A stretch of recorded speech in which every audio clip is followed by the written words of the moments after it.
The main character is seen as just a worker who can't do better.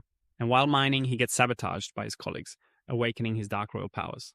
This shocks his co-workers, but when he registers as a supernatural being, he's regarded as a useless low tier just because the power gauge can't measure his dark strength. Yet upon awakening, his dark power is already at SSS level, revealing that the main character is actually the bloodline of a different father.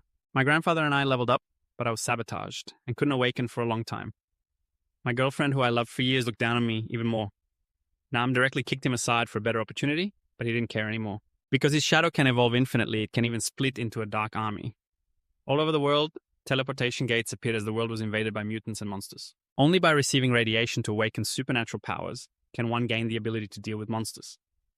The powerful supernatural beings also possess the ability to close teleportation gates, leading humanity into a new era. Nam can explore and seek new energy sources from other realms. But the main character is just an ordinary worker in this world, spending his days mining energy stones in the other realm, where the radiation is 1 in 1,000. This could allow ordinary people to awaken supernatural powers and become supernatural beings, but there's also a high chance of dying there. So, ordinary miners, like the main character, dare not gamble on this 1 in 1,000 chance. Every day they have to wear thick protective suits. Today, they continued to the other realm, but before they could prepare for work, an unexpected incident shook the entire area, which they thought was just a normal earthquake. Unexpectedly, just a second later, the supervisor was pierced by a sharp object, causing panic as terrifying monsters from the other realm emerged from the void. Seeing this, everyone quickly grabbed their shoes and ran. With the sound of desperate screams, every miner was dealt with on the spot. The spatial gate was about 10 kilometers away, and at this speed, there was basically no chance to escape, even for the miners driving. The escape vehicle was also pursued and flipped over. They saw several monsters rushing toward the survivors in the cabin, but at that moment, the vehicle exploded, and the 2 monsters were immediately engulfed in flames. Seeing this, the main character realized that they were afraid of fire, and flames erupted all around. Just then, one monster lunged at him, and he quickly dodged, jumping toward the fire and grabbing a torch to wave around. Sure enough, they dared not come close. So the main character shared this news with everyone. Upon hearing it, they immediately searched for something to ignite, but only found a few torches on the ground that couldn't last long. At that moment, the main character remembered that there was oil in the warehouse. If they could use fire to block the entrance, they might be able to wait until the rescue team arrived. So everyone planned together in one spot and gradually moved toward the warehouse door. Then they kicked a barrel of oil to the ground. As the monsters approached the oil barrel, everyone threw all the torches out and a huge fire erupted at the warehouse entrance. Luckily, someone discovered the weakness of these monsters. Otherwise, we would all perish here. At that moment, the main character suddenly noticed a strange stone statue near the truck. This was something he had discovered while mining long ago. The supervisor originally planned to sell it on the black market in 2 days. He kept using the walkie-talkie to call for help from outside, but the response he received was, "Rescue will arrive in about 2 hours. What should we do? The energy we have to sustain can last at most half an hour." At this moment, one of the 3 miners suggested harshly that since the energy to maintain the fire was insufficient, they could only sacrifice one person to share the energy with everyone. And the person they suggested to sacrifice was the main character. After all, you're just an orphan with heavy debts. Living only brings suffering. You might as well give me the battery from the protective gear. After saying this, he swung a stick at the main character, then removed his protective mask and battery, revealing his face. You have a 1 in 1,000 chance of awakening. When that happens, don't forget to thank us. You guys are the ones who deserve to die. If I awaken the first one I'll deal with is you. They weren't satisfied and moved toward the others. Who wants to try awakening next? One person pushed the other forward and turned to run toward the truck. You guys are forcing me. If I die, we all die together. After saying this, he drove the truck into the cave, and at that moment the stone statue also collapsed. It fell right in front of the main character. Are you laughing? Unexpectedly, even the stone statue seemed to mock him. Just a second later, the monsters outside entered the cave, one foot crushing the head of the stone statue, sharp claws reaching for the main character.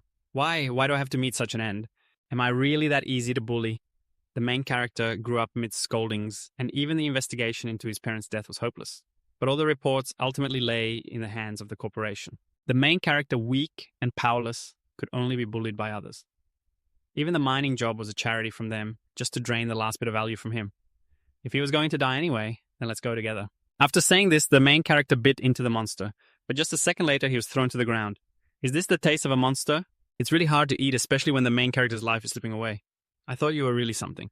Turns out it was just struggling before death. Do you want to get stronger? Then go find those guys for revenge. Just sacrifice your body to me and I'll fulfill all your wishes. The main character angrily replied, "Get lost. Even if I die, I won't accept your charity." Hearing that, the darkness couldn't help but laugh mockingly. Interesting, you're really interesting. Do you think you have the right to refuse me right now? Just as the monster was about to deliver a final blow to the main character, the dark system activated, sending streams of dark energy swirling around the monster, then slammed its head down to the ground. A massive foot appeared over the main character. Was that you stepping on the head of a stone statue earlier? My grudge is quite long. Just a second later, the monster was crushed to mush. Your body is truly amazing. I'm very satisfied. At this moment, another dark monster appeared behind, using its shadow to suppress the approaching opponent. Then a huge shadow appeared beneath the monster, accompanied by the monster's tragic screams as the darkness gradually engulfed it. This really is hard to swallow. Next, it's time for this trash. I saw a few miners tightly bound by shadows. Suddenly, the darkness stopped. I'm very curious. If I return your body to you, what will you choose to do? The main character slowly approached the miners. You can't do this, he said. Earlier, we only did that to survive. Moreover, you could become an advanced user entirely thanks to us. So we should be even, right? Are you saying I should thank you? So their bodies were released. The three of them saw hope. No need for thanks, just get us out of here. I won't just let you go. I'm preparing a gift for you. Saying that, he took off their protective masks, exposing their faces to radiation, causing two of them to bleed on the spot. Then, the main character took 2 batteries. He walked toward the remaining 2 miners, who were trembling in fear. These batteries will let you live well. Seeing the main character's actions, the darkness inside him complained, "Withdraw your mercy. It will only lead you deeper into despair." However, the main character completely ignored the darkness's words and headed toward the cave's exit, where he saw about 10 monsters surrounding him. I didn't expect there to be so many. Seeing the main character's fear, the darkness spoke up. Let me handle this. These little things will be taken care of in a few minutes. Look, your legs are already starting to shake. Hurry and give me control of your body. Shut up. I won't accept your arrangements. The main character jumped high, successfully dodging the attack. He felt his body much lighter now. Moreover, his ability to resist attacks had also increased. At that moment, a monster lunged at him, but he quickly noticed and dodged to the side. Unexpectedly, the main character's reaction speed had also improved significantly. Next, let me show you my strength. A stream of dark energy gathered on his hand, enveloped by armed haki. He punched out, sending the monster flying 100 meters away. The main character was shocked looking at his punch. He never expected his current strength to be this great. However, this attack alone couldn't deal significant damage to the monster. He needed a suitable weapon. After thinking, he concentrated darkness in his hand, and a dark dagger suddenly appeared. The monster charged at the main character. Why don't you try my dagger? With a sharp swing, the monster was cut in half on the spot. The main character couldn't believe that one day he could eliminate a monster from another realm. Now he had become an advanced user that many aspired to be. I finally have the power to deal with this world. My parents will definitely investigate the truth behind everyone's deaths. I don't know how long the slaughter will last. The main character lay gasping on the ground. All around him were the corpses of monsters. Finally, it was all resolved. The advancement was successful. The main character was rescued and taken to a hospital in the human world. However, due to severe injuries and the need to adapt to the new level, he was still unconscious in bed. Just as the doctors and nurses left, a shadow suddenly appeared before the main character. Why is it only level E? Based on my strength and status, he should have awakened. It should be at least level S or A.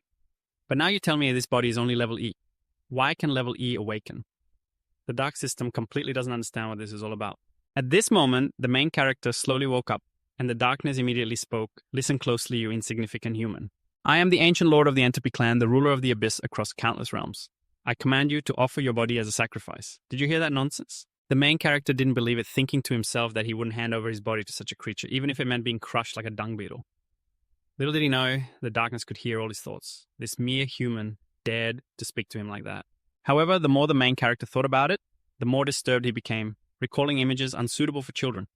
His mind was filled with nonsense, and the darkness was about to be sickened by him. Enough! He shouted angrily. What kind of chaotic thoughts are running through your head? How could I possibly choose a lowly human like you? After saying that, he created a spatial portal beside him and threw the main character inside. You have 3 days. If you don't advance to level D, I will completely annihilate you. At that moment, a monster was slowly approaching the main character. Thanks to the knowledge from the darkness system, he recognized it as a shielded insect. He quickly gripped the dark dagger in his hand and swung it repeatedly, but it dealt no damage to the opponent. Damn it, I can't believe your back is that tough. However, just a second later, there was a clanging sound, as if striking a steel plate with no effect at all. How can I hit something that's as hard as you? Damn it, I'll fight you. He continued to charge forward, relentlessly slashing at the armored insect. Does it really have no weak points? Just then, the armored insect counterattacked, sending him crashing into the stone wall beside him. At that moment, he noticed green liquid oozing from his shoulder, one of the claws of the armored insect. The liquid kept flowing out. Surprisingly, this was its blood. The main character discovered its weakness and then slashed with the dagger, directly severing its sharp claw. Got one. Cutting off just one of his legs, what good does that do? Without one claw, its defense is weaker. Hitting its weak point will be much easier now. After saying that, he switched to the dark spear, which then took shape. The main character used the spear to lift the insect high, exposing its belly. This was why the insect stood still. It was because its weakness was underneath its belly. The main character then thrust through with the spear, Finally, he had won and obtained a black stone. This energy stone could enhance his abilities if he absorbed enough energy. At this moment, strange noises echoed in the cave. It seemed something was approaching. Don't you need to use the shadow vision skill? Just gather dark energy into your eyes and you can activate the shadow vision skill. The main character opened his eyes and saw the monsters in the darkness shooting claws at him. He immediately dodged. Damn, that was close. Then the main character poured more energy into his eyes and clearly saw the monsters around him. One was a level E monster and another was also level E. However, he was shocked to discover a swarm of monsters closing in. This is too many with them swarming in. I'm surrounded. You pesky insects, get the hell away from me. The main character unleashed his power. He immediately sent the surrounding monsters flying. Unexpectedly, this awakened the second form of his shadow vision, level 2 shadow vision. When the darkness became your pupil, every heartbeat of the enemy rang like a bell. At this moment, the main character could clearly see the incoming attacks and easily dodge them. He also saw the opponent's weak point. This was the advantage that level 2 shadow vision provided. Then with a shout, the main character activated the skill Dark Spikes. Instantly, spikes shot up from the ground, impaling the insect monsters. This earned him a large amount of experience points. However, leveling up to level D was still a long way off. Just then, a flying insect monster approached, clearly having been provoked by the main character. Transformed the darkness into a rope. He then bound the insect monster and dealt with it on the spot. The main character continued to slaughter the insect monsters, his combat skills becoming increasingly refined, and he gained energy stones. His speed was rapidly enhanced. However, at that moment, the main character suddenly felt dizzy, and his vision became blurry. The darkness within him explained, "You've overused the power of shadow vision. As a result, your mental energy has been greatly depleted. You're probably nearing your limit." Damn it, how can I collapse here? How could I possibly fall here? This is just ridiculous. I have to level up to D before the monster gate closes. Those scum from the organization dare to hide my parents' death and force me to mine for them, just because I'm an ordinary person, right? The main character now has the power to change everything. He is determined not to give up. He must drag those scum Chow Chow and his gang down to hell so they can kneel before his parents' graves. At this moment, filled with rage, the main character continuously nurtures the dark system within him. Power is surging through his body and he's just a little bit away from breaking through, but there are only 3 seconds left until the gate closes. The main character unleashes all his power and leaps toward the swarm of monsters. The ground cracks as he successfully reaches 10% of level D, and from beneath the earth, a large sword falls, catching his attention. The darkness says, "This might be the dagger dropped by my kin. By human standards, it must be classified as an A-grade weapon." The main character is astonished as he picks up this grey-black sword. "You said this sword is a dagger. Are all your kin giants or something?" Faced with such good equipment, he immediately collects all the black gold daggers, plus one for the wolf and one for the snake. Compared to my dark power, these weapons are basically worthless. What do I need this junk for? Of course, to sell it for money. But only D-level progressors can sell equipment, so our first stop is to the main hall to register for the scene transition. The main character arrives at the registration hall and completes the check, but he only receives an E-level progressor certificate. Although his physical qualities are very good, there's no sign of any energy fluctuation. So he can only be E-level. The main character incredulously looks at the E-level certificate. This damn dark system turns out to be too advanced for the current science of humanity to detect the existence of dark power. This transaction is going to be very troublesome. Soon it's midnight. The main character carries the sword to the black market and sees all kinds of dark weapons displayed. He can't help but mock humanity. It's really laughable. I can't believe they take this junk as treasures. At this moment, an impatient staff member tells the main character to get lost. "This isn't a place for a miner like you. Is this how you treat customers?" After saying that, he pulls out a big sword from behind and calls for your appraiser to come here. Let's see how much this sword is worth. Just then, a couple walks in. Chu Ding, an E-level progressor, and Tu Ting, a common girl. "Didn't you say you'd buy a supercar for me? Why did you bring me here?" The staff sees the newcomers and immediately leaves the main character to greet them, saying, "Isn't this young Master Chu? What good stuff are you preparing to show off today?" "I just got this precious sword from the dungeon and want to trade it for a supercar for my girlfriend. I didn't expect it to be a Feng Ming sword, a D-level weapon that increases attack power." At this moment, the main character and Tutin look at each other. They immediately recognize each other. She used to be the main character's girlfriend, but she dumped him when she found out he was in debt. Now, knowing he's her ex-boyfriend, Chuding angrily approaches the main character. "You think you're worthy of dating Tutin? I advise you, a lowly scum, to go pick up trash." As soon as he finishes, he swings the Feng Ming sword in his hand, and with a clang, just a second later, Chuding's sword shatters into pieces. "It seems your sword is the real trash here." At this moment, Chuding's face is extremely ugly and his anger has reached its peak. He throws a punch at the main character. "You little brat, die for me." As the punch comes, the main character easily dodges it. However, the opponent isn't dead yet. His right foot starts to exert force, kicking rapidly toward the main character, but he dodges all of these attacks, which are much slower than the monsters in the dark cave. Chuding's inner turmoil is intense. This guy is just an E-level miner. Why can't my E-level beat him? At this moment, the main character releases a bit of dark energy, using the darkness to bind his hands. He sees the opponent unguarded, preparing to unleash his strongest attack. A miner should just go back to mining. You say that, but when a dog bites someone, shouldn't it lie down obediently? After saying that, he pulls the dark rope in his hand, directly slamming Chuding down to the floor. Looks like you really enjoy crawling on the ground. Hearing this, Chuding is furious and continues to attack the main character. Just then a voice shouts, "Stop it, Wang Defadi level. Don't you know? My store prohibits fighting." Isn't the owner Wang, the damn miner who broke Chu's sword? Hearing this, Wang Defa immediately becomes interested. A miner can break Chu's sword. It seems this big sword is not ordinary. If he cut it himself, it shouldn't have anything to do with me. However, Wang Defa and Chuding have been acquaintances for a long time, plotting their next move according to the old rules. Your money is just a random grab for the treasure that belongs to me. I only see Wang Dehua smiling as he heads south. Come on, give me a little face here. Let's end this matter right here. What do you say? And by the way, can you show me the sword you have in your hands? However, the moment he grabbed it, he froze in place, not expecting the sword to be this heavy. I need to ask about its origin first, but when I found out that the main character found it while mining, Wang Dehua immediately revealed a wicked smile. This sword is just a crude, heavy piece of metal. At most, it's worth a few $100. As for this jack sword of yours, I bought it for 1,000 yuan. What do you think, little brothers? After saying that, he waved his hand to have his little brothers surround them. You guys really have some thick skin. You dare to talk about robbery so casually? Just a second later, the main character unleashed a massive dark power. Unfortunately, my friend was very dissatisfied, and a bunch of his little brothers rushed to attack. However, the main character just lightly kicked one of them, sending him flying straight into the wall behind them. Kid, it's your turn now. At this moment, Chuding had already prepared his body, crackling with red electricity as he charged to attack the main character. You're just a useless E-level punk. The main character directly enveloped his hand with dark power and slapped Chuding, sending him flying. You little dog, I've never been hit in the face before. Get the hell out of here. After saying that, he unleashed a surge of red electricity. However, the main character easily blocked it. What's going on? It seems like an invisible wall appeared just now. The main character slowly walked towards them. If your dad can't bear to do it, then let me teach you a lesson in his place. The darkness transformed into a web, and in just a second, Chuding was tightly bound in place. Just as the main character was preparing to strike again, Chuding suddenly spoke up, saying he was from the Black Eagle Guild. Try touching me and see. The Black Eagle gang is notorious for loan sharking. At that moment, a wave of anger surged through the main character as he relentlessly punched Chuding in the stomach, ultimately kicking him away. I hate loan sharks the most. At this moment, Wang Dehua, who had been motionless, began to launch a sneak attack on the main character, but was thrown back by a roar from him, facing the overwhelming power of the main character. Chuding was scared out of his wits. Just a misunderstanding. I have 100,000 here. How about we be friends? Seeing the main character unmoving, he was extremely frightened. 5 million, please don't hit me in the face anymore. If that's the case, then let this guy go. This way, the main character can continue to bait fish after receiving the VIP card and leaving this place. Seeing the main character leave, Chuding was furious. This dog thinks my money is easy to take. Meanwhile, in a pile of junk somewhere, a guy in black was on the phone reporting that he had to take charge. After the guy added some spice to the report, the listener immediately became interested. At this moment, a red-haired person approached from behind saying they had gotten the goods. What should the person behind do?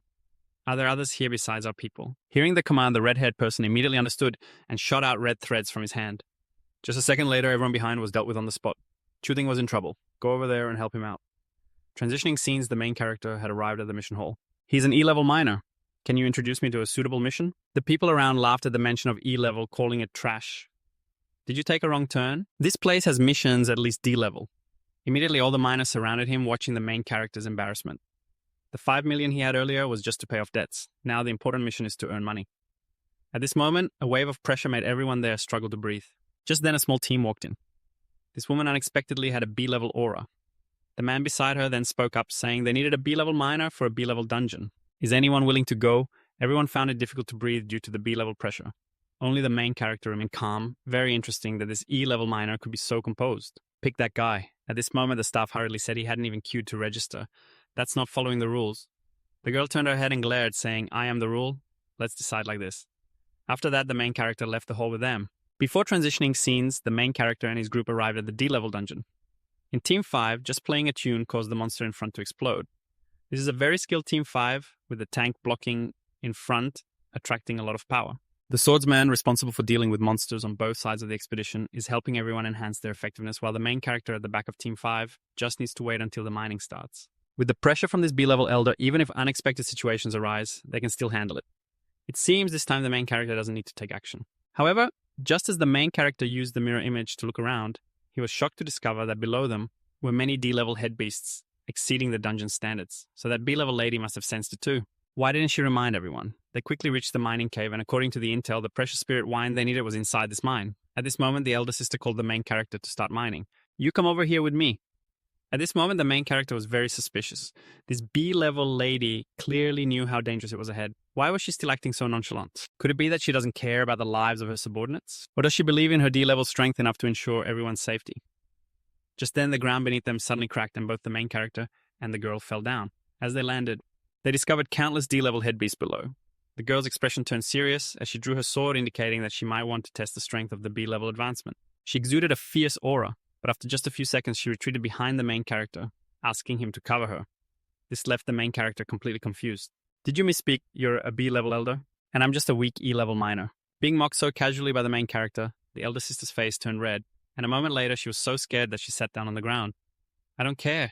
You have to protect me well. The main character remained indifferent, and she began to worry and cry. Okay, I'll give you $1 million. You go and wipe them all out. This immediately piqued the main character's interest, and the deal was successfully made. Then I'll reluctantly help you deal with them.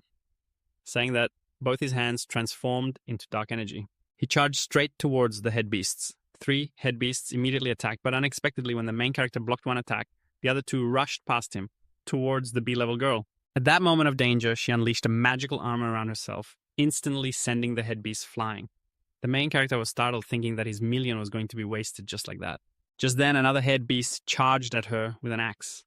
The main character hurriedly drew his sword from the dark space and struck powerfully at the head beast, instantly taking it down. Looks like those beasts really like you.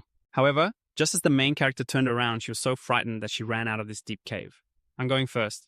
Leave these beasts for you to deal with. Helpless, the main character could only handle the remaining head beasts, while the girl ran into the deep cave, thinking she was safe. Unbeknownst to her, a head beast had silently followed her. When she sensed movement behind her, it was too late. She saw the head beast raising a wooden club high to strike her, while the main character watched from afar, puzzled. Clearly she had the ability to counterattack. Why was she so scared? At that moment, the bracelet on her wrist suddenly emitted a red light, forming a protective magic that enveloped her. The head beast was instantly sent flying, hundreds of meters away. After that bracelet took effect, it shattered. This was a protective item. Could it be that what she showed earlier wasn't her real strength? The main character quickly understood. She was an advancement practitioner who didn't fight. Once discovered, the girl immediately asked the main character to keep it a secret. Keep it a secret. Well, that's going to cost you. I'm just curious why those head beasts only attack you. However, just as the main character activated his level 2 mirror image skill, he was shocked to find a shadow behind the head beast. No wonder the behavior of those head beasts was so unusual. Unexpectedly, someone was controlling them from behind. Just then, the girl caught the attention of a head beast, and the main character rushed over to eliminate it. However, with his attack, even more head beasts gathered and charged towards him. Damn it seems I can only gamble on a skill. The Dark Chain skill immediately bound all the head beasts in place, and then the main character slowly approached, pulling the monsters away from the girl. Her protective item was already used up. Next, you need to be a bit careful. Just as the girl was puzzled about what the main character meant, a shadow appeared behind her. It was just a miner who almost disrupted his plans. Thinking this, he drew out a sharp dagger. Unexpectedly, this guy turned out to be her teammate, the flutist. Sorry, Tantuam, if you want to blame someone, blame your parents for being unreasonable. A second later, a flash of the blade passed by. She was cut, and unexpectedly, it was his arm that was severed. No way, everything was part of the main character's plan. At this moment, he looked in disbelief at the scene before him. How could this happen? Damn it, how could I be cut by an E-level minor? But don't think you've won just yet. Just look at the life energy of those bull-headed guys around us. It's continuously draining, and all that power is flowing into that guy.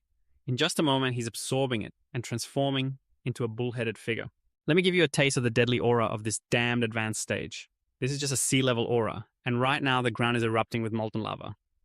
Is this bull-headed creature really ascending to sea levels? This guy is hacking. It's going to be tough to deal with him now. Not long after, the opponent successfully transformed, and a powerful sense of oppression hit the two main characters. Then the opponent swung his axe towards them. Seeing this, the main character quickly raised his dark shield to block it, and all they heard was a loud boom that echoed throughout the cave. The main character's protective shield was shattered. This is the destructive power of CE level. He also took quite a bit of damage, but the molten bull-headed creature continued to lift its axe.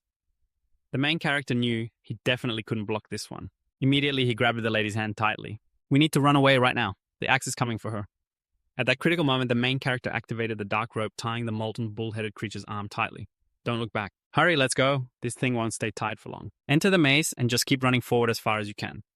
The main character stayed behind to hold it off so the girl could buy some time.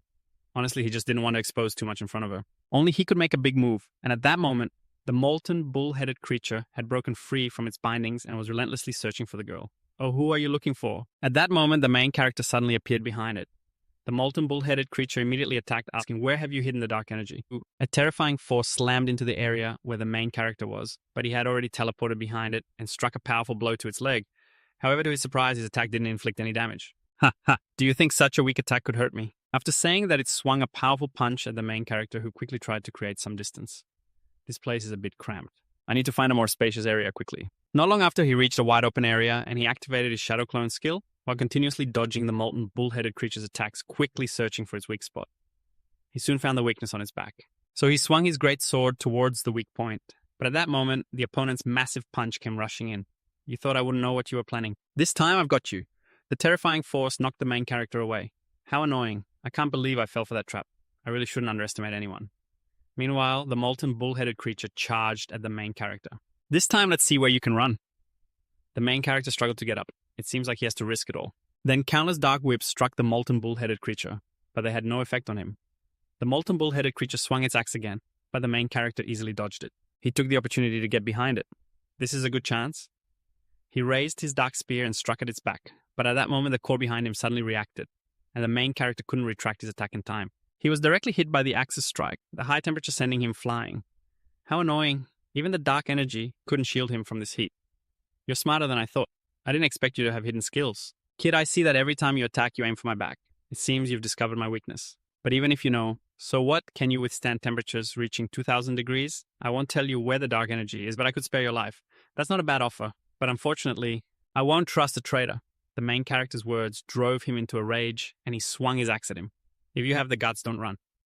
Face me head on, only a fool would confront you directly. The shadow transformation skill unleashed a flurry of dark blades that grazed the molten, bull-headed creature's head. The shadow transformation skill split apart, and countless blades stabbed towards the core on its back. However, just as they were about to collide, they melted away due to the high temperature. Haha, useless. Just give up and stop struggling. After saying that, it swung an axe down towards the main character. How annoying. The dark power has already depleted significantly. If this continues, it'll be dangerous. Am I really left with no choice but to call on the darkness within me? No, even if I have to risk it all, I won't let that guy control my body. With that thought, he jumped towards the molten, bull-headed creature. Then he leaped high, transforming into a dark spear, aimed directly at the core on the back of the bull-headed creature, and stabbed down. I don't believe this attack won't break through your defense. The main character endured the pain from the heat.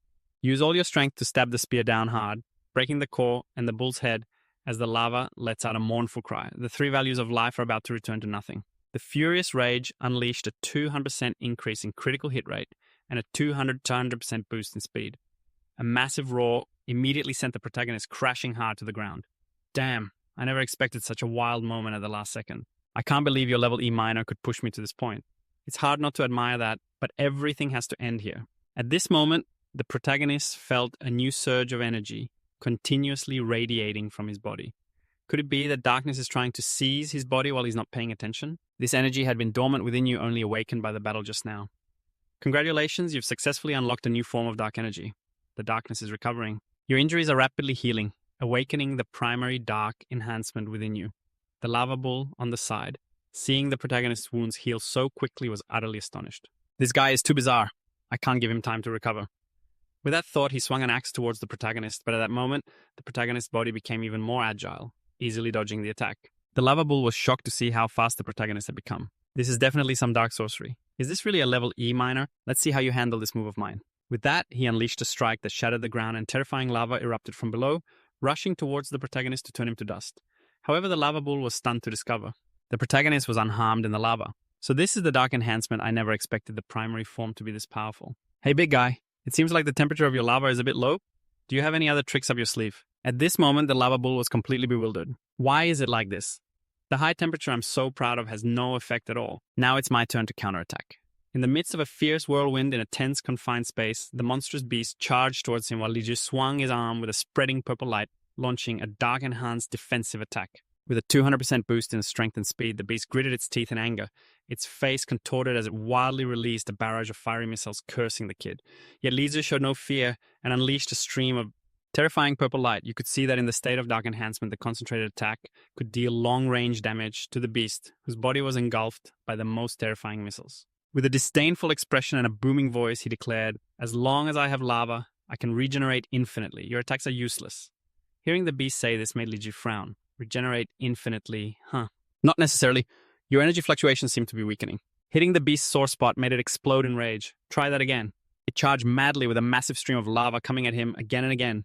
Its eyes burned with fury as it shouted once more, but suddenly its enormous body began to falter. "What's happening?" Li Ji replied calmly. "Your energy has reached its limit." "Just surrender, monster," the beast stubbornly insisted. "Wait, we have no grudges between us.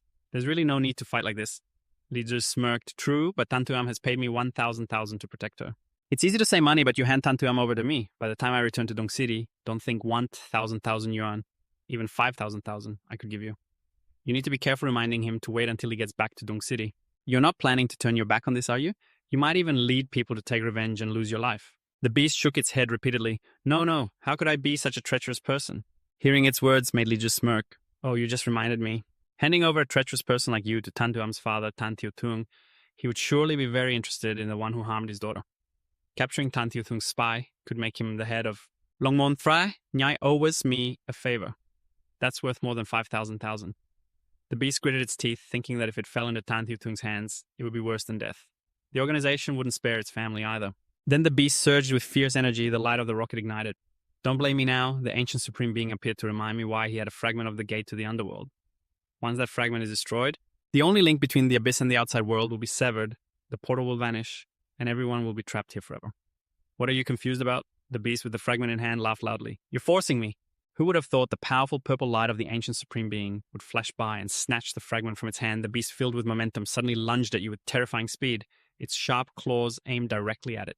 "Go meet Yama," it cried out in pain, creating a sound that shook the entire space. The massive body of the beast was now riddled with holes, trembling as lava continuously erupted, its body burning away under the layer of rockets. Seething with horror, I realized why those bull-headed guys earlier didn't have any energy. It turns out they were all here. Suddenly, at this moment, my whole body froze, feeling the surroundings shake. The ancient supreme being reminded me that the abyss creature had lost the energy it relied on from the bull-headed man, and the lava began to collapse. At this moment, the exit of the abyss creature was enveloped in a blue space, and the crowd that had been chatting excitedly earlier scared me to death. That's right, who would have thought there would be an earthquake inside? And yet I managed to survive. I didn't expect your strength to be so great, far surpassing level E. "Are you interested in joining the Longmen 3 streets?" "My father will definitely not treat a master like you poorly." With a cold expression, I replied, "For now, I'm not considering joining any forces. As for my abilities, I hope you can keep it a secret for me." Tuam handed over the card. "That's fine. You think it over carefully. This is 1 million NDT, the amount you deserve to receive." Lijat smiled generously. "Thanks, by the way. Does Longmen 3 Streets accept this?" She observed for a moment and then spoke. "This sword doesn't have any energy fluctuations, but the material is anything but ordinary. I will take it back for evaluation. Whatever the amount, you will definitely get your share." Lijat turned around and waved goodbye to them. "I'll wait for news from you, Tantuam. She knows quite a bit about weapons. If she recognizes its value, then all the equipment sold will have a market. If she's like those Chudin or the Bosfung, that's fine too. After all, holding 1 million in hand isn't a loss." "What exactly is the fragment of the gate to the underworld? How important is it?" The ancient supreme being replied. "As long as you have enough fragments, I can help you achieve S-level power, or even higher." Lijat held the fragment emitting a green light from his hand, thinking about S-level while planning. "The fragment of the gate to the underworld has reappeared. Could it be that they are still active? We must quickly recover this kid. He is the key. One day we will face entities beyond human comprehension. Should I tell this foolish kid right away? It's not too early. It will only increase fear. Let him grow stronger first." Lijat, at level D, has the ability of a treasure trove of dark knowledge, shadow transformation, supreme dark enhancement, and primary dark space. At this moment, Lijat was standing on the edge of the abyss. Observing the number of guards, there was 1 level B and 3 level Cs. The NG group was in a secret location due to a mining accident, so it was in lockdown. He felt that they were mobilizing many masters to guard this place. Lijat, with sharp eyes, studied the situation. "Indeed, with my current strength, I still can't investigate the truth," the ancient supreme being replied. "It's just an E-level gateway to another world. What's there to explore?" At this moment, his pupils seemed to exude killing intent. There were my parents and the truth about their deaths. Memories flashed back to when I threw a stack of money down on the table in an insulting manner. "Here's 200,000, consider it compensation, from the NG group for you. Take the money and sign this death certificate," said the Hao, sneering. "What's wrong? Is it too little?" At that moment, he looked at the stack of money on the table and trembled. I need the truth. The guy pressed his head down hard. Didn't I tell you there was an accident? Your parents and those miners are all dead. He shook his head. No, it can't be. My parents are all level C evolutionaries. How could they have an accident? My parents must still be alive. Let me in to find them. The old man's henchman. The how snapped kid in that mysterious location. Any danger can happen. Even level C evolutionaries are not exceptions. Li Jiat shouted angrily. But this is just an E-level Otherworld. The highest nobles in there are only E-level. From afar, I remind you to behave a little better. Even if you get attacked by mutants, they can still escape safely, right? With those fiery red eyes, it seems like you want more money, don't you? From afar, angrily raises a fist, veins bulging. I see you want to go eat some bananas. Dong Hao strides forward with overwhelming confidence, making even the mighty hesitate. Ning Ning, he speaks up. I said we must comfort the families of the victims. Is this your way of comforting them? The guy stammers. Dong Hao kneels down and smiles at Li Ji. Here, take this money, 200,000. It may not be much, but it should help you get through this tough time. You reply, I don't need money, I just need the truth. He definitely speaks up. We will investigate thoroughly and give you an answer. At that moment, I thought with the promise of the chairman of Engining Dong Hao, my parents' death would soon be clarified. Little did I expect to receive accusations against my parents for theft, along with a bill demanding millions in compensation. A shocking reminder, no matter the race. Without strength, you can only be oppressed. So instead of just standing here blinking, why not think of ways to gather a few fragments of the dimensional door, wait until you have absolute power. Then, the so-called truth. Isn't it just a matter of saying one sentence to resolve it? Why does the system sound like it needs a reminder? If it weren't for the dark energy going undetected, and if I weren't classified as a level E miner, would I still be waiting for someone to invite me into a team? Speaking of which, this guy sometimes says he wants to take over my body, and other times he helps me level up. Is he a good guy or a bad guy? And why did he shrink? Could it be that his abilities have weakened if he really is a madman? Then what he said about helping me reach level S must just be nonsense. Qin Tian is furious. Enough with the kid already. If I hadn't seen your talent, I wouldn't even bother with you.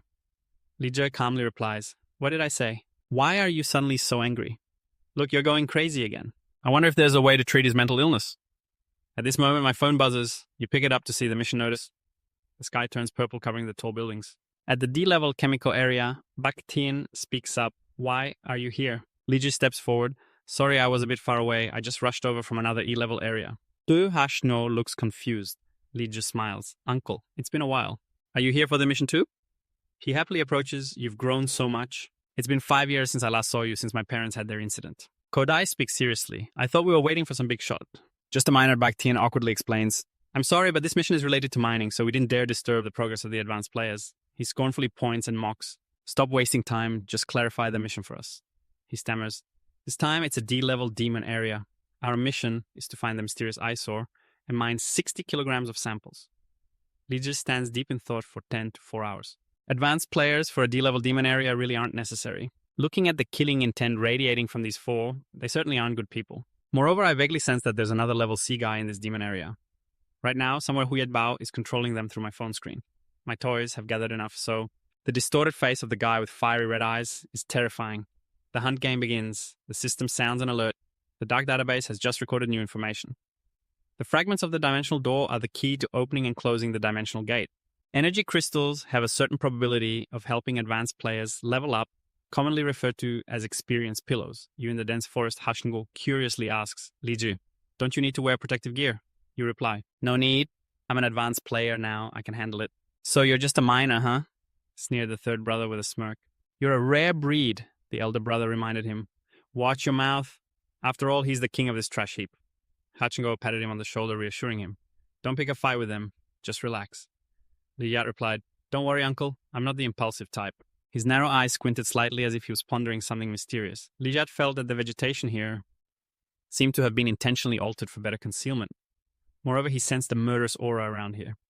As he walked slowly, he couldn't help but want to take action. That sea-level guy seems to have noticed too. Is he planning to hide in the shadows to scout? Or does he have some other scheme? The third brother suppressed a sneer. You useless fool. Hurry up. What are you waiting for? Hachingo quickly replied, we're on it. We'll speed up.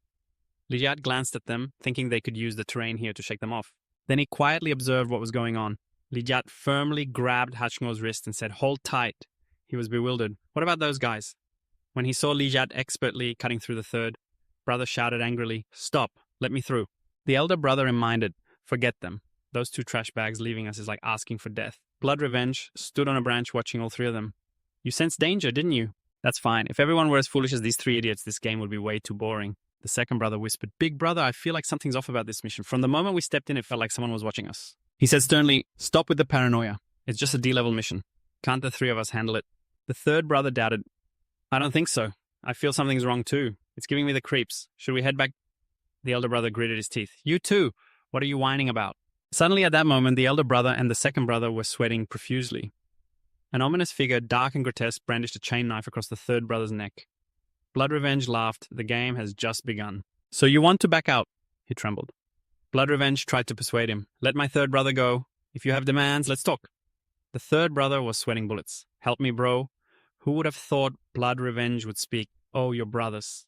You keep provoking the Black Chaos gang, huh?" He swung the knife, tightening it around the third brother's neck with a savage grin. Blood splattered everywhere, making them wide-eyed in fear. The second brother charged forward, shouting loudly, "Blood Revenge. I'll fight you." The elder brother urged from behind, "Don't go." Just then, his wrist was ensnared by Blood Revenge's red chain. The atmosphere felt suffocating as Blood Revenge said, "You think you stand a chance? You think you're worthy?" Then the surroundings were enveloped by dark energy. He stammered, "Monster." Blood Revenge laughed in satisfaction. "Run, run. The scared prey is the best." The elder brother fled for his life. Meanwhile, Lijat sat leisurely warming himself. "Uncle, take a break." He wondered, "Why did you leave those miners behind?" Lijat asked. "Have you offended anyone or any forces recently?" Hachingo honestly replied, "I'm just a miner. Who could I have offended? Why do you ask?" Lijat got straight to the point. "Because this mission is a deadly trap. Someone wants to bury us all in this cursed land." He was sweating in fear. "Don't scare me, kid." Lijat responded, "Uncle, if you know anything, please tell me." Suddenly the elder brother appeared and shouted, "So you knew something was wrong but didn't say anything, causing my brothers to die?" Lijat calmly replied, "Looks like you're not entirely useless. At least before you kick the bucket, you can help me drag out the one behind this." The figure was furious. "What are you saying?" "I'm just casually saying you're about to kick the bucket." At that moment, Blood Revenge appeared. "When did those red traps surround us? I didn't expect a miner like you to be so interesting." The system echoed an alarm. High-level bronze alert activated. Hachingo was stunned. "Blood Revenge, please spare us. We're just miners and have no grudges against you." The madman stepped closer. "You and I have no grudges, unless you count that time a few days ago when you got drunk and let something slip. We didn't even know you were the fish that slipped through the net." His tense expression about that. "I'll keep it to myself and never tell anyone." His blood-red eyes looked so savage as he spoke. "I always believed in one truth," you shouted loudly. "Be careful." That guy shot a red electric spark straight at that arrogant guy. The only thing that can keep a secret is death. Lijat gritted his teeth, admiring the madness of that guy. But sweat was pouring down, so you had to throw 2 radioactive daggers and rush straight towards the blood beast. He laughed, mockingly surprised that the miner still had some skills. "No wonder you could handle that shooting guy." But that was only enough to deal with him. In the thick darkness, a fierce battle unfolded. He rushed forward at a terrifying speed. "If you want to die, I will help you fulfill that wish." Over here, Lijat successfully activated the dark enhancement. A sickly red energy surrounded the two of them, showing the fierce momentum. Lijat speculated that the dark enhancement couldn't withstand his attacks. The blood beast taunted, "Are you still distracted?" He crazily threw you straight into a tree, creating a thunderous crash. Hachingo shouted, "Lijat, don't come over here. Fighting him in close combat is too disadvantageous. I have to change tactics." The blood beast stuck out his tongue, taunting, "Don't rush. Both of you are going to die today." Lijat shot him a glance. "Who knows who will die?" He activated the Supreme Dark Light. The terrifying radioactive force surged as you activated the Dark Dagger form. Who would have thought that the blood beast's protective armor was so resolute? Lijat held the Dark Dagger and plunged it down from above. But that wasn't all. He smirked. "The miner has quite a few tricks up his sleeve, but unfortunately the blood beast is aiming for the vital points." Just then the red-headed guy sprang up from the ground shouting, "Blood beast, die!"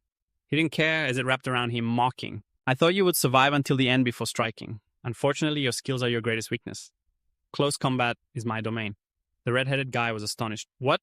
He crazily charged the energy missile, causing it to explode in pain. Lijat observed and saw that the sea-level guy was immediately taken down. "The gap between my strength and his is too great. You should find a way to retreat." Seeing this, he laughed loudly. "You think you can run away?" Under the purple sky with clouds covering the romantic moonlight, Lijat was advising him, "I'll take care of your wounds first. Wait until it gets dark. I'll find a way to get you out." Hachingo replied, "You go on your own. You just get in my way." You straightforwardly asked, "What did you do? Uncle Hart, why does the blood beast want to kill you?" His face was drenched in cold sweat, fear evident. "Because it seems you know the truth about your parents' deaths." Hearing him say that made your voice turn cold. "You said it. Your eyes were radiating energy." Cold, Lijat shook Hachingo's shoulder, his voice trembling. "Uncle Hat, do you know anything? Speak up." He kept glancing around. "At first I wasn't sure, but now the blood beasts want to kill you." Then it proves that the how has issues. Years ago, before the mining accident, my dad told you that he suspected something. The how was conducting dangerous experiments in the mine. Unexpectedly, just a few days later, the mining accident happened and my parents were falsely accused of stealing ore. Liat couldn't control himself and shouted, "After that, you didn't say anything." He couldn't face the truth feeling guilty towards them. But he was just a miner. He couldn't lose his job. He had to support his family. Liat threw Hakno to the ground. "So you let my parents suffer injustice." He replied, "I feel very guilty too. If not, I wouldn't have drunk so many cans. I accidentally complained to others and now it's come back to haunt me." Just then, the blood beast appeared out of nowhere, casting a net around them. Its red thread slashed across his neck, leaving Hachino to say, "I'm sorry." Your face remained cold as you heard the trembling sound. "Liat, don't hate, uncle." The blood beast with its sharp teeth grinned. "Why do you look so familiar? So you're the child of those sea-level people? Let me send you to meet your parents." Liat charged forward madly. Don't even think about it. Two different energy sources attacked continuously with devastating power. Suddenly in front of you, bright red blood splattered everywhere. How satisfying it was for him. Do you feel the thrill seeing your own blood splatter? You. Electric sparks continuously attacked you. Liat spoke, "Your blood spider doesn't have any gaps." The system announced the dark transformation of the great sword, and your angular face appeared. Covered in blood when he attacked was also when the defense was weakest. "Let me hear it," Liat shouted loudly, causing the blood beast to be stunned. "What?" You quickly seized the opportunity to unleash a powerful counterattack. Making the earth and sky shake facing the current situation, he was furious. "You little brat, you're really reckless." Just then Liat was panting heavily. "Have you reached your limit?" The blood beast gritted its teeth. "So it turns out it was just a scare that startled me." Your body was now covered in countless wounds, looking truly pitiful. The blood beast shot its web straight at you. "If you weren't E-level, I'd be dead by now." The guy used blood spider silk to bind you hanging in midair, then taunted, "Come on, kill me," with a mocking laugh. "Are you still trying to kill me with that look?" Every time I see bugs like you showing that unwilling gaze, it gets me all excited. To make your unwillingness even stronger, I'll let you in on a secret. You guessed half right, but your parents didn't die in that mining accident. The guy's face twisted with sharp teeth, and your eyes became more alert, filled with fear, as blood splattered everywhere. That very sight made me even more thrilled. "Yes, that's the look your father had when I killed your mother." Watching me chop your mother into pieces with that unwilling gaze, you softly spoke, "Blood spider." Feeling your silk getting burned, you frantically unleashed a fierce energy towards me, cursing, "You beast." Your feet were covered in terrifying enhanced energy as you stepped forward, teaming up with Blood Spider, full of momentum, your eyes sharpened with murderous intent. "I will kill you." Blood Spider, seeing your fierce determination, felt a bit hesitant. Indeed, this kid can use hatred to activate the dark energy within him. A system sound echoed, sensing a sudden surge of dark energy in his body, adjusting the level. Level adjustment complete. Dark enhancement level upgraded from level 1 to level 2, awakening a new skill, Shadow Shift, allowing him to merge into darkness and emerge from any connected shadow. He licked his wounds. How could they heal so quickly? Does he also have healing skills? Yes, exactly. He unleashed a move, the prey writhing in agony. How interesting. Blood Spider calmly slipped his hands into his pockets. The prey used Shadow Shift to move behind him in the darkness. "You're the prey now." Blood Spider was astonished by your power. How did this kid's strength suddenly increase so rapidly? His speed is indeed quite fast. He swung hard, but you dodged it. But unfortunately, it's still not enough to kill me. You raised your hand using Shadow Transformation to create a throwing dagger. Let's see how this goes. He easily swatted away all the daggers. This move is useless against me. You switched places with the dagger, appearing right in front of Blood Spider. Is that so? You used Shadow Shift on the weapon to throw it and executed a sudden teleport. You swung down with all your might, but the blood threads blocked your strike. He smugly said, "Useless. Your toys can't break my defense at all." Suddenly your body vanished again, catching him off guard. You shifted behind him. "Who said I would break your defense?" You can't attack and defend at the same time because the speed of controlling the blood threads can't keep up with your reaction speed. And that's your weakness. But in the blink of an eye, you slashed him 10 times. Blood Spider spat out a mouthful of blood. "No way." He knelt down. "How did I lose to a miner?" You pointed your dagger at him and asked what really happened in that mining accident. He stubbornly looked up and said, "Screw you." A sharp purple dagger glinted in the air, and Blood Spider's left arm was severed. He screamed in pain. "My arm!" His cries echoed throughout the space. You remained cold, watching him with icy eyes. "My patience has limits." He finally realized fear and confessed everything. It was all due to Thor the How. His experiment was discovered by your father years ago. Fearing exposure, he ordered us to kill your parents and disguised himself as a miner. Hearing this, you were filled with rage. Thor the How. He looked up to the sky, smug. "What's wrong?" "You know he's from the NG Corporation." "Scared now, I suggest you let me go." Just then, a sharp sword flashed across his neck and his head rolled away. You coldly turned away. "You killed my parents. Don't think I'll spare anyone." The dark sky loomed as heavy raindrops fell, but at the NG Corporation headquarters, you stood behind a tree watching Thor the How. You thought to yourself, Thoi the how. Kintian spoke up. Even though you've reached level C now, I still have to remind you not to seek death. You must feel it too. There's an A-level enhancer nearby. The car left and you chased after it. I know the founder of NG A-level enhancer, Ning Dong Hao, is in that car. Yes, don't worry, I won't recklessly act against Thoi the how here. Your eyes lit up. Moreover, you couldn't completely trust Blood Spider's words. I need to investigate clearly about my parents to see if it was just Thoi the hao's orders or if the entire NG corporation was involved. It's best if Ning Dong Hao isn't involved. Otherwise, even being A-level won't matter. Blood for blood. Li Yat's stats level C Dark Knowledge ability, Shadow Transformation, Dark Enhancement level 2. After that, you chased after a warehouse puzzle. The warehouse of the Black Spider Gang. Why did Thoi the Hao come here in the middle of the night? Inside, the Black Spider was yelling at his subordinates, "Be careful, this is all experimental equipment." Thoi the Hao covered his nose with a cloth. Old Miner has hacked and go died. He turned to Blood Spider, who was currently missing, and the hellish door he used to sneak in had also disappeared, making it impossible to determine whether Hack and Go was alive or dead. He wondered what was going on. The Blood Demon isn't a C rank, huh? That guy must be underestimating his opponents this time. Among those killed 4 were C rank progressors. He stared intently at the equipment in front of him. It should be transported in soon. Don't let it drag on and cause trouble. This is a crucial stage of the experiment, and we absolutely cannot afford any mistakes. He asked if the money was ready. Hao reassured him, "Don't worry about the money." Behind him, Li Jiat listened closely, feeling the anger boiling inside him. It was indeed Hao. Sensing the murderous intent, he turned his head. The guy swung his hand, sending flames to strike the wooden crate where he was hiding, but he had already used a shadow shift to move away. Hao wondered, "What's going on?" he thought to himself. Could it be my imagination? He clearly felt a wave of killing intent earlier. Li Jiat moved away just in time. He almost got discovered. A C rank's power isn't enough to be taken seriously. The scene shifted to the Tan Corporation, where Chairman Long was looking at Tantio with a puzzled expression. "Did you not check for any missions this morning? What are you doing back here?" He stepped inside slowly. "Of course I'm here to find the third fragment and see how much my weapon costs." The receptionist stepped out to greet him. "Hello, how can I assist you?" He replied. "I'm looking for Tan Duam. May I ask if you have an appointment?" If not at that moment, Totin walked over, pointing directly at Li Jiat with a sneer. "Only you, a poor miner, dare to come here. You even dare to call out the young lady's name." He was surprised.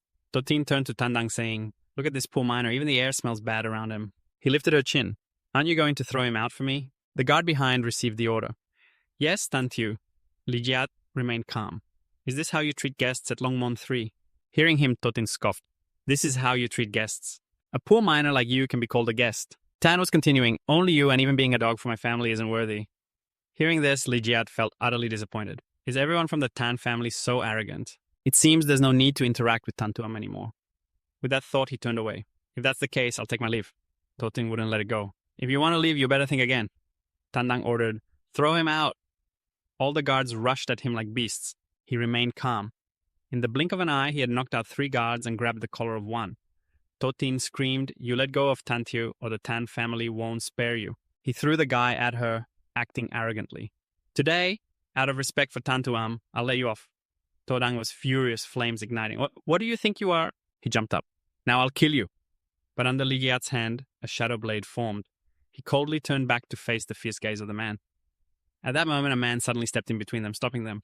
Tuam appeared behind Li Jiat, furious. "You're really bold, causing trouble in the Tan Corporation." Tandang, voice full of anger, said, "You're dead. If you dare to cause chaos in the Tan Corporation, my sister will never let you go." She frowned slightly, commanding, "Throw him out." She thought Tuam was going to deal with Jat. He added, "If my sister does that, it's too lenient for you. You should have broken his arms and legs." Before he could finish, Tandang was pulled up by her bodyguard. He panicked. "What does my sister want?" "Are you my cousin?" Totin quickly chimed in, blaming him. This poor miner directly called her name. Tantiu stood in for her, so Tuam frowned, her voice slightly annoyed, as she interrupted her. "He's my friend. What's wrong with him calling my name?" "Yes." After that, Tuam ordered all the arrogant guards and staff to leave. "Get out permanently." The guards quickly complied. Yes, Totin, tears streaming down her face, shouted, "Tantio, I'm Tantio's girlfriend. You have to respect him. Tantio, please help me out here. I've given everything to you." Hearing this, she sounded a bit cold. "Tantio, change your name to Tantu. If you dare to use the Tan family's name to obstruct me, I won't spare you." He weakly replied, After resolving the issue, Tuam smiled. "I didn't expect you to come here. Come on, follow me inside." She added, "Sorry, a distant relative made you laugh." "It's okay. Every family has a few relatives like that." Standing in front of a room, she pointed, "This way." Before she could finish, someone was already there announcing, "Miss Tan, the chairman wants to see you." Tuam waved her hand at him. "Sorry, you sit for a bit. I'll be right back." He just smiled lightly and replied, "It's fine, you go ahead." She turned and left with her assistant inquiring, "Is there something important?" The assistant replied, "Mr. Tan didn't say anything, just told her to go over there." You looked around, but suddenly the door behind you began to lower and then slam shut, startling Lizzie, who instinctively turned back. And from inside came a voice that seemed to dismiss the kid. The status appeared, "Kao is assessing the A-level human race skill, Threatening Eye, with a powerful aura that seemed capable of instilling fear in others." He asked directly, "Who are you?" His eyes glimmered with a purple hue. In his heart he thought, an A-level skill. Cautiously he spoke, "Senior, is there a misunderstanding?" "I'm just a minor," he said, inwardly lamenting how annoying this mental attack was. The enhancement of darkness was completely ineffective. He smirked slightly, thinking, Threatening Eye, yet it couldn't activate the fear within him. He spoke softly, "Minor." Suddenly the minor stood still, releasing a surge of electric energy, then added, "It might not be that simple." A bolt of lightning shot toward Elijah, the golden light flashing in his eyes, revealing a look of astonishment. A gasp escaped his lips. "Oh, you could actually use the shadow to take a full hit from me. You can withstand one of my moves. At least that's B-level strength. How dare you say you're just a minor?" The minor's face turned angry as he raised his voice. "You're impersonating someone to approach Xian. What are your intentions? If you don't come clean, don't blame me." Suddenly Xian's voice rang out. "Tan, you're being too much." Her expression was equally furious as she pinched his ear, saying, "Dad, you purposely lured him here just to ask if your son is too free with nothing to do." Jian gritted her teeth, pulling Tan out, and he sighed lightly. "In front of outsiders, give Dad a little face," she snapped back. "You're old enough, do you still need face? Come on, don't disturb my friend anymore." Li Ji was a bit taken aback, thinking Tan the head of Longmen Sanyai. She forced a smile, clasped her hands, and sincerely apologized. "Sorry, my dad is like that. I always think that those who approach me aren't sincere." He chuckled in response. "I can understand that." "He's worried you might be deceived or taken advantage of, right?" Xian asked back. "You seem to understand my dad quite well." Li Ji scratched his head, hesitating. "It's something you can't not understand." Outside the glass door, Tan still stared at him with a piercing gaze, continuously wondering, "Does this kid have intentions toward my daughter? My daughter is the late joy of my old age. How could I let someone take her away like that? Although he doesn't seem bad, who knows? My little princess, whom I've raised for 16 years, absolutely cannot be harmed. If it really comes to that, then it must be this way." Li Zhi added he had said everything he wanted to say. Then Jian's voice echoed throughout the company. "Tan, roll a bit away from me." After that, she and Li Zhi sat down to talk. Jian handed him a card saying, "This card has 5 million NDT as a deposit. The giant sword from before has a somewhat special material. Customers want to assess it before giving a specific price." Li Zhi gently replied, "That's not a problem, but this time I have something else." He presented a piece of green stone. "Do you know where I can find this?" She gently placed her hand on her lips and replied, "This nameless fragment from another world, it used to be very common, but in recent years, it seems someone has been buying it in large quantities, so it's very rare on the market now." Xian added, "But you can check out the auction at Longmen Sanhai. Who knows, you might find it." Li Ji smiled. "Thanks." The ancient supreme behind crossed his arms, pondering, is someone collecting these fragments? Could it be related to them? The bodyguard stood straight, speaking seriously. Li Ji, 20 years old, has always been an ordinary person. Just a few days ago, he was identified as an E-level progressor, but due to not detecting any special energy in his body, he's still just a minor. The minor looked at his resume and muttered, "In just a few days, he went from E-level to C-level, or has this kid always been hiding his strength?" Suddenly, the phone on the table vibrated. Seeing the caller ID, he answered, wondering, why is that old man Huo remembering me today? From the other end of the line, the voice sounded very urgent. "Old man, the sword that my daughter sent over, is it not here?" Tan stood up, pressing the phone to his ear, replying, "I don't know what's going on." The person on the other end added, "You should ask if there's any left. I'll take all of it." Hearing this, he slightly smirked his voice. Curious, "Old fox, why are you so concerned? Could that sword have some special function?" The person on the other end of the phone spoke in a tone of refusal. "I can't reveal too much to you. I can only tell you that the material used to make that sword could potentially enhance the overall strength of our army." A sense of melancholy filled my heart as I pondered the mysterious power and identity of this person. Even the weapons they casually took out were extraordinary. That guy Li Jia truly made it hard for people to see through him. Right now, he was present at the auction. As I slipped my hands into my pockets and observed, I thought to myself that there were quite a few items here. Who knows, there might really be a fragment. Suddenly I passed by Totin, who was leaning against a man laughing and saying, "Chutio, I really have nothing to do with that kid Tandang. It's him who keeps clinging to me to escape from him. I even quit my job at the Tan family because of it." He gently said, "If you want to quit, then quit. In the future, I'll take care of you." She hugged Chuding's neck and said, "Chutio is still good to me." He glanced at Lijat, thinking to himself, "That broken miner, huh? Isn't the Blood Report Master supposed to take action?" Suddenly Chuding spoke up. "I'm asking you, how could a miner like you sneak in here?" Hearing that, you turned around with a hint of sarcasm. "Looks like your memory really is poor." You faced him and added, "Forgot the feeling of me slapping you in the face a few days ago." The overwhelming power from Li Jiat made Chuding fearfully step back, stammering, You don't come over here. Suddenly a voice from behind called out, Hey! I'm repeating what Li Jiat said. Have you forgotten the feeling of me slapping you in the face a few days ago? Chuding was startled and looked up, his voice sounding like he had found a savior. Anbao? The guy moved toward you, preparing to place his hand on your shoulder, saying, If you hit my person, it's no different from hitting the face of my black leopard gang. Anbao then applied pressure with his hand. Gripping Li Jiat's shoulder tightly, causing you to wince in pain, he said, Now kneel down and apologize. The pressure from him was so intense that it made the ground beneath Li Jiat crack under the tremendous force of Anbao. You struggled to resist, replying shortly, In your dreams? The guy sighed. I didn't expect your bones to be so tough. Chuding stood behind, laughing heartily, adding an insult to Li Jiat. You broken miner. Don't you even check how much you weigh? How dare you offend the boss? From behind Tuam, wearing a beautiful red dress, spoke up. She said lightly, Black Leopard, this is Longmon 3. If you come to spend money, we welcome you. With a cold expression like ice, Tuam added, But if you want to cause trouble, we can accommodate that too. Anbao, hearing this, raised his hand, speaking politely. All right, today I'll give face to Miss Tan just this once. He shoved his hands into his pockets, turning around with Chuding and Totin chatting as they walked. Let's go to the auction. She worriedly asked Li Jiat, Are you okay? Li Jiat calmly replied, I'm fine. On the other side, Anbao suddenly asked, What's the background of that kid? Why did you offend him? Chuding quickly responded, He's the one who stole the precious sword and offered it up. He even threatened to wipe out the Black Leopard gang. Seeing this, the guy got angry and lifted him up high, shouting, What did you say? Chuding struggled to answer, I'm sure. Totin beside her added, That's him. I can testify. Suddenly, from behind the house spoke up, What's going on with the Black Leopard? The guy lowered his voice, standing next to him, saying, That kid is one of the targets that Blood Report hunted last time. Is he still alive? The How questioned, Could it be that Blood Report was killed by him? Chuding immediately denied, No way. He's just a level E waste. How could he be a match for the two heads? Li Jiat turned his head back, his gaze filled with hatred toward him, silently thinking, Oh, the How. He looked from afar, his deep eyes piercing straight at him. This made the How realize that this kid was really something. He thought further about the name of the cowardly waste from back then. Although he had recognized the significant intent from Li Jiat, he still wondered, How is he related to Tando They exchanged silent glances for a moment. Tuam then approached, making you curious. Why did you come back? She replied, Because my dad suddenly said he wanted to meet you. Both of them were getting closer to that group of people. Li Jiat hesitantly asked, He doesn't want to take action against me, does he? Tuam laughed, assuring you, Don't worry with me here, he wouldn't dare. She intended to pass by, but unexpectedly Thoi Hao suddenly spoke up. I didn't expect to meet such a good child here. Li Jiat, hearing this, casually replied, I'm just a small person forced down to the mine to pay off debts. How could I dare to associate with a high-ranking leader of NG like you? He added lightly. The matter of dealing with your parents is decided by the higher-ups. I want to help you, but my lowly status means my words carry no weight. How could I dare to befriend a high-ranking leader like him?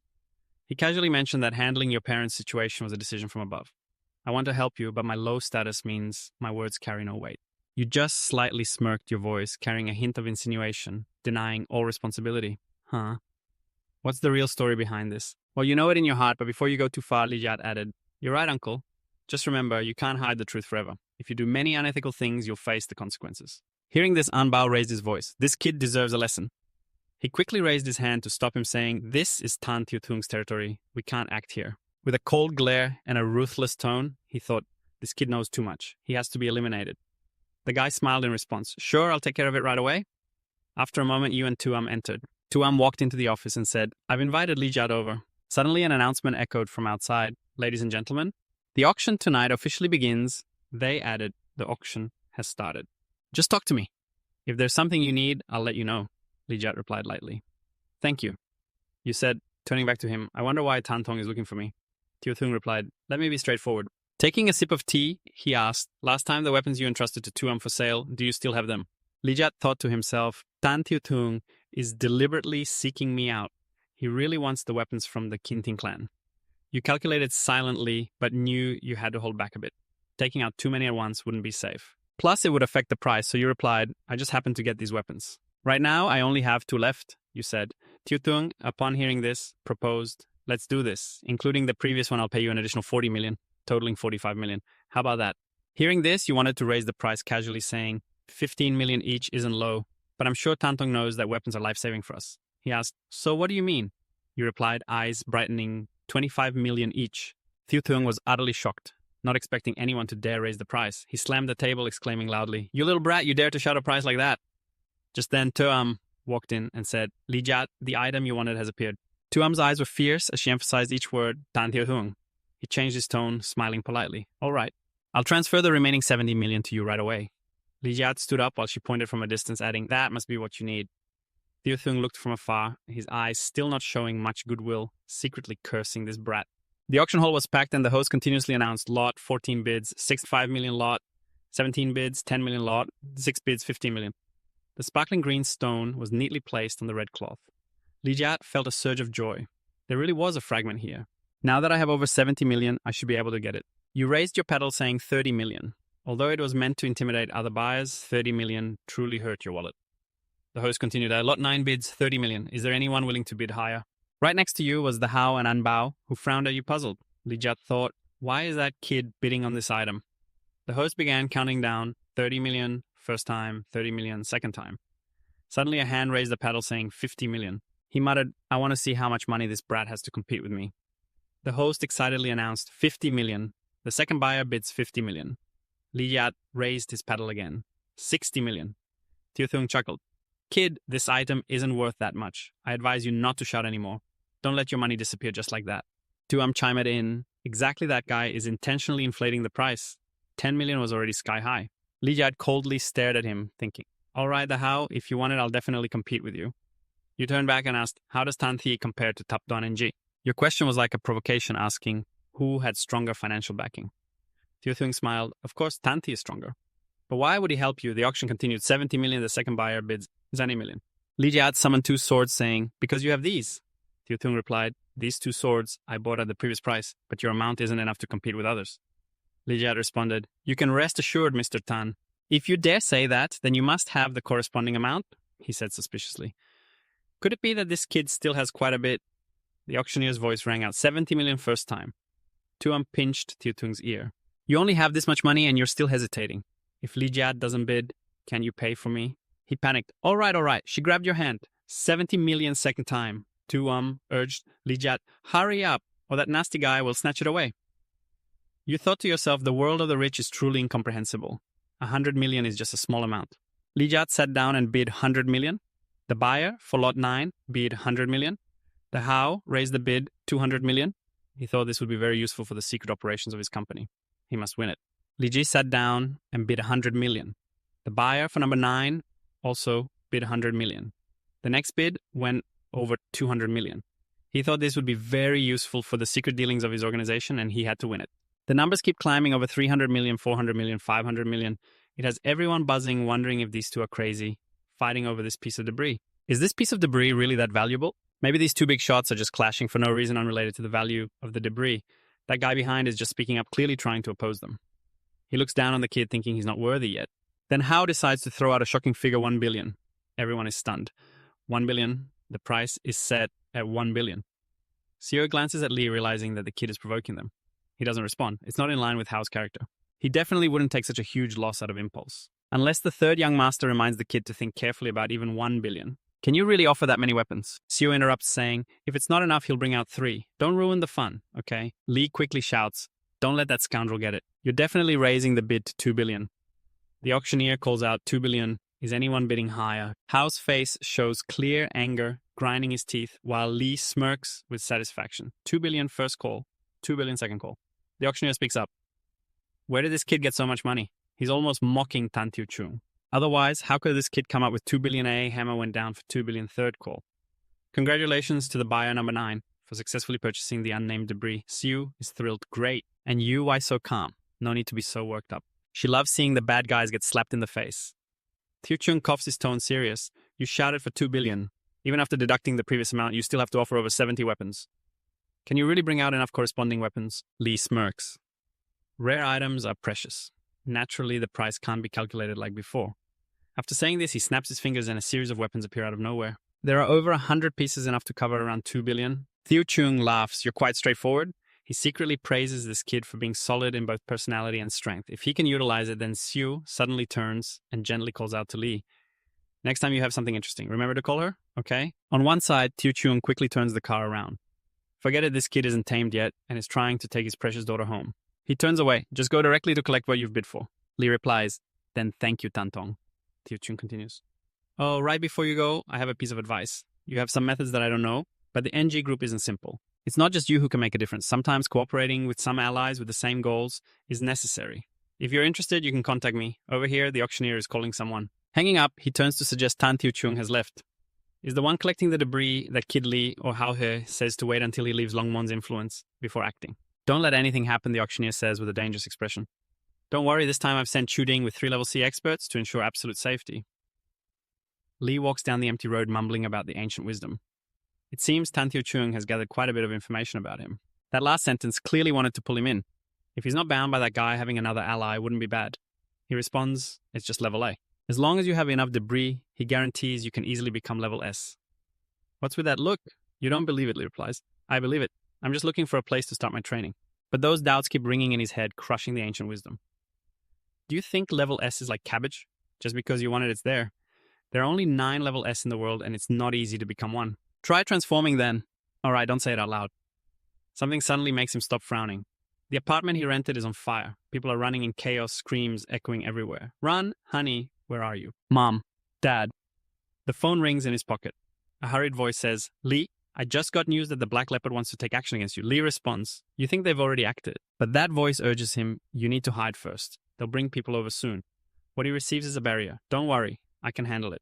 Chudin smirks, quickly kneeling down to plead with him, saying maybe he'll have mercy and spare him. Hanging up, Lee laughs scornfully. The Black Leopard is underestimating me. They're just sending a few people to their deaths. He sent someone to attack you, the dead one, so that Chudin could see how you, a level E, would face off against those level C guys like them. Li thought to himself, why hasn't the blood report been able to kill you yet? His followers began to waver and he felt confident, not afraid at all. Could it be that he was really hiding his strength? Chuding shouted loudly, don't be fooled by him, he's just a miner. No, he has no combat ability at all. A guy from behind silently rushed in, swinging his blade, but just as he struck down, Li Ji vanished and appeared behind him, finishing him off. You're right, you're just a miner. The other two were shocked. How did he appear there? When did that happen? Chuding turned and ran, ordering them to charge forward. You two go deal with those two. In an instant, Li Ji rushed in and grabbed him, saying, after all, he's also part of the underworld. Why would he fear a miner like you? You like playing with fire, huh? Li Ji laughed mysteriously. Chuding, frightened, cried out, let go of me. Then let me play with you, Li Ji said, throwing him up high. Chuding shouted, stop. The boss and the report won't spare you. The remaining level C guy was engulfed by the flames. Li Ji replied, don't worry, I'll send them down there with you soon. From afar, a voice called out, Li Ji, are you okay? You replied, I'm fine, just a few lackeys. She wondered what you planned to do next. Li Ji calmly said, if they've made their move, then of course it's time to counterattack. Zian firmly affirmed this, and she asked, so you're going to help me? Li Ji was curious. Why do you want to help me? Zian hesitated. Well, I've had a grudge against the Black Report gang for a long time. Moreover, they dared to lay hands on Tanzian's friend. Li Ji asked, friend, causing her to feel shy. You're one of her rare friends. You smiled gently and accepted it. All right then, let's deal with the Black Report gang first. Once home, Zian said, before you find a new room, you can stay here. This place is empty, so choose a room for yourself. Li Ji immediately chose, then I'll stay in this room. She stopped him, except for that room. You looked curiously at something. This was Zian blushing, shouting, you can't go there. In front was a sweet room full of stuffed animals. Li Ji exclaimed, what a feminine style, but it suits you, Zian. She pouted, thinking he would find it childish that the heir of the Tan Corporation liked such things. Isn't it normal for girls to like things like this? You were puzzled. Compared to her cold exterior, she looked much cuter. Zian blushed, thinking, cute. No one had ever used that word for her before. Suddenly her stomach growled. You laughed and she pouted. You're still laughing. If I weren't worried about you being in danger, I wouldn't be starving like this. Li Ji waved his hand, conjuring up a variety of food. Just eat this. It's only for emergency reserves. Zian marveled. Oh, where did you get this from? During the auction, she was also curious about where he got that weapon. Li Ji replied, you know magic. Zian eagerly asked, can you teach me? Suddenly you glanced and noticed something, then suggested Tanzi. And why don't you go home first? She wondered why, and you laughed. If you don't go back, your dad might eat me.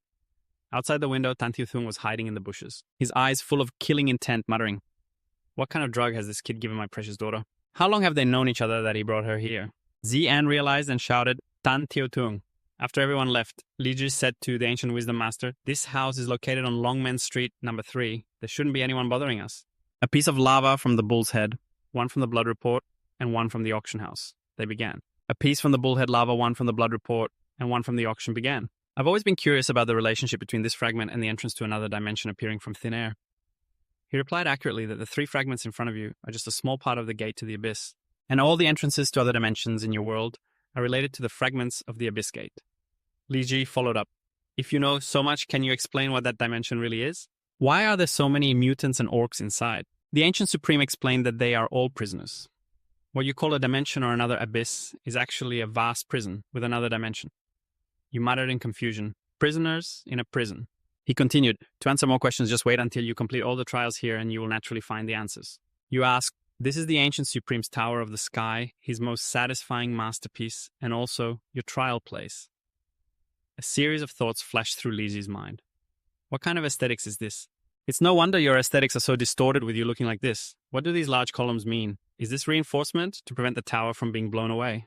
He couldn't do anything but comfort himself. He held back his soul. Even if he was furious to the point of losing his mind, no one would care. Inside, you asked what the trial content was. He replied, the Tower of the Sky has 6 floors.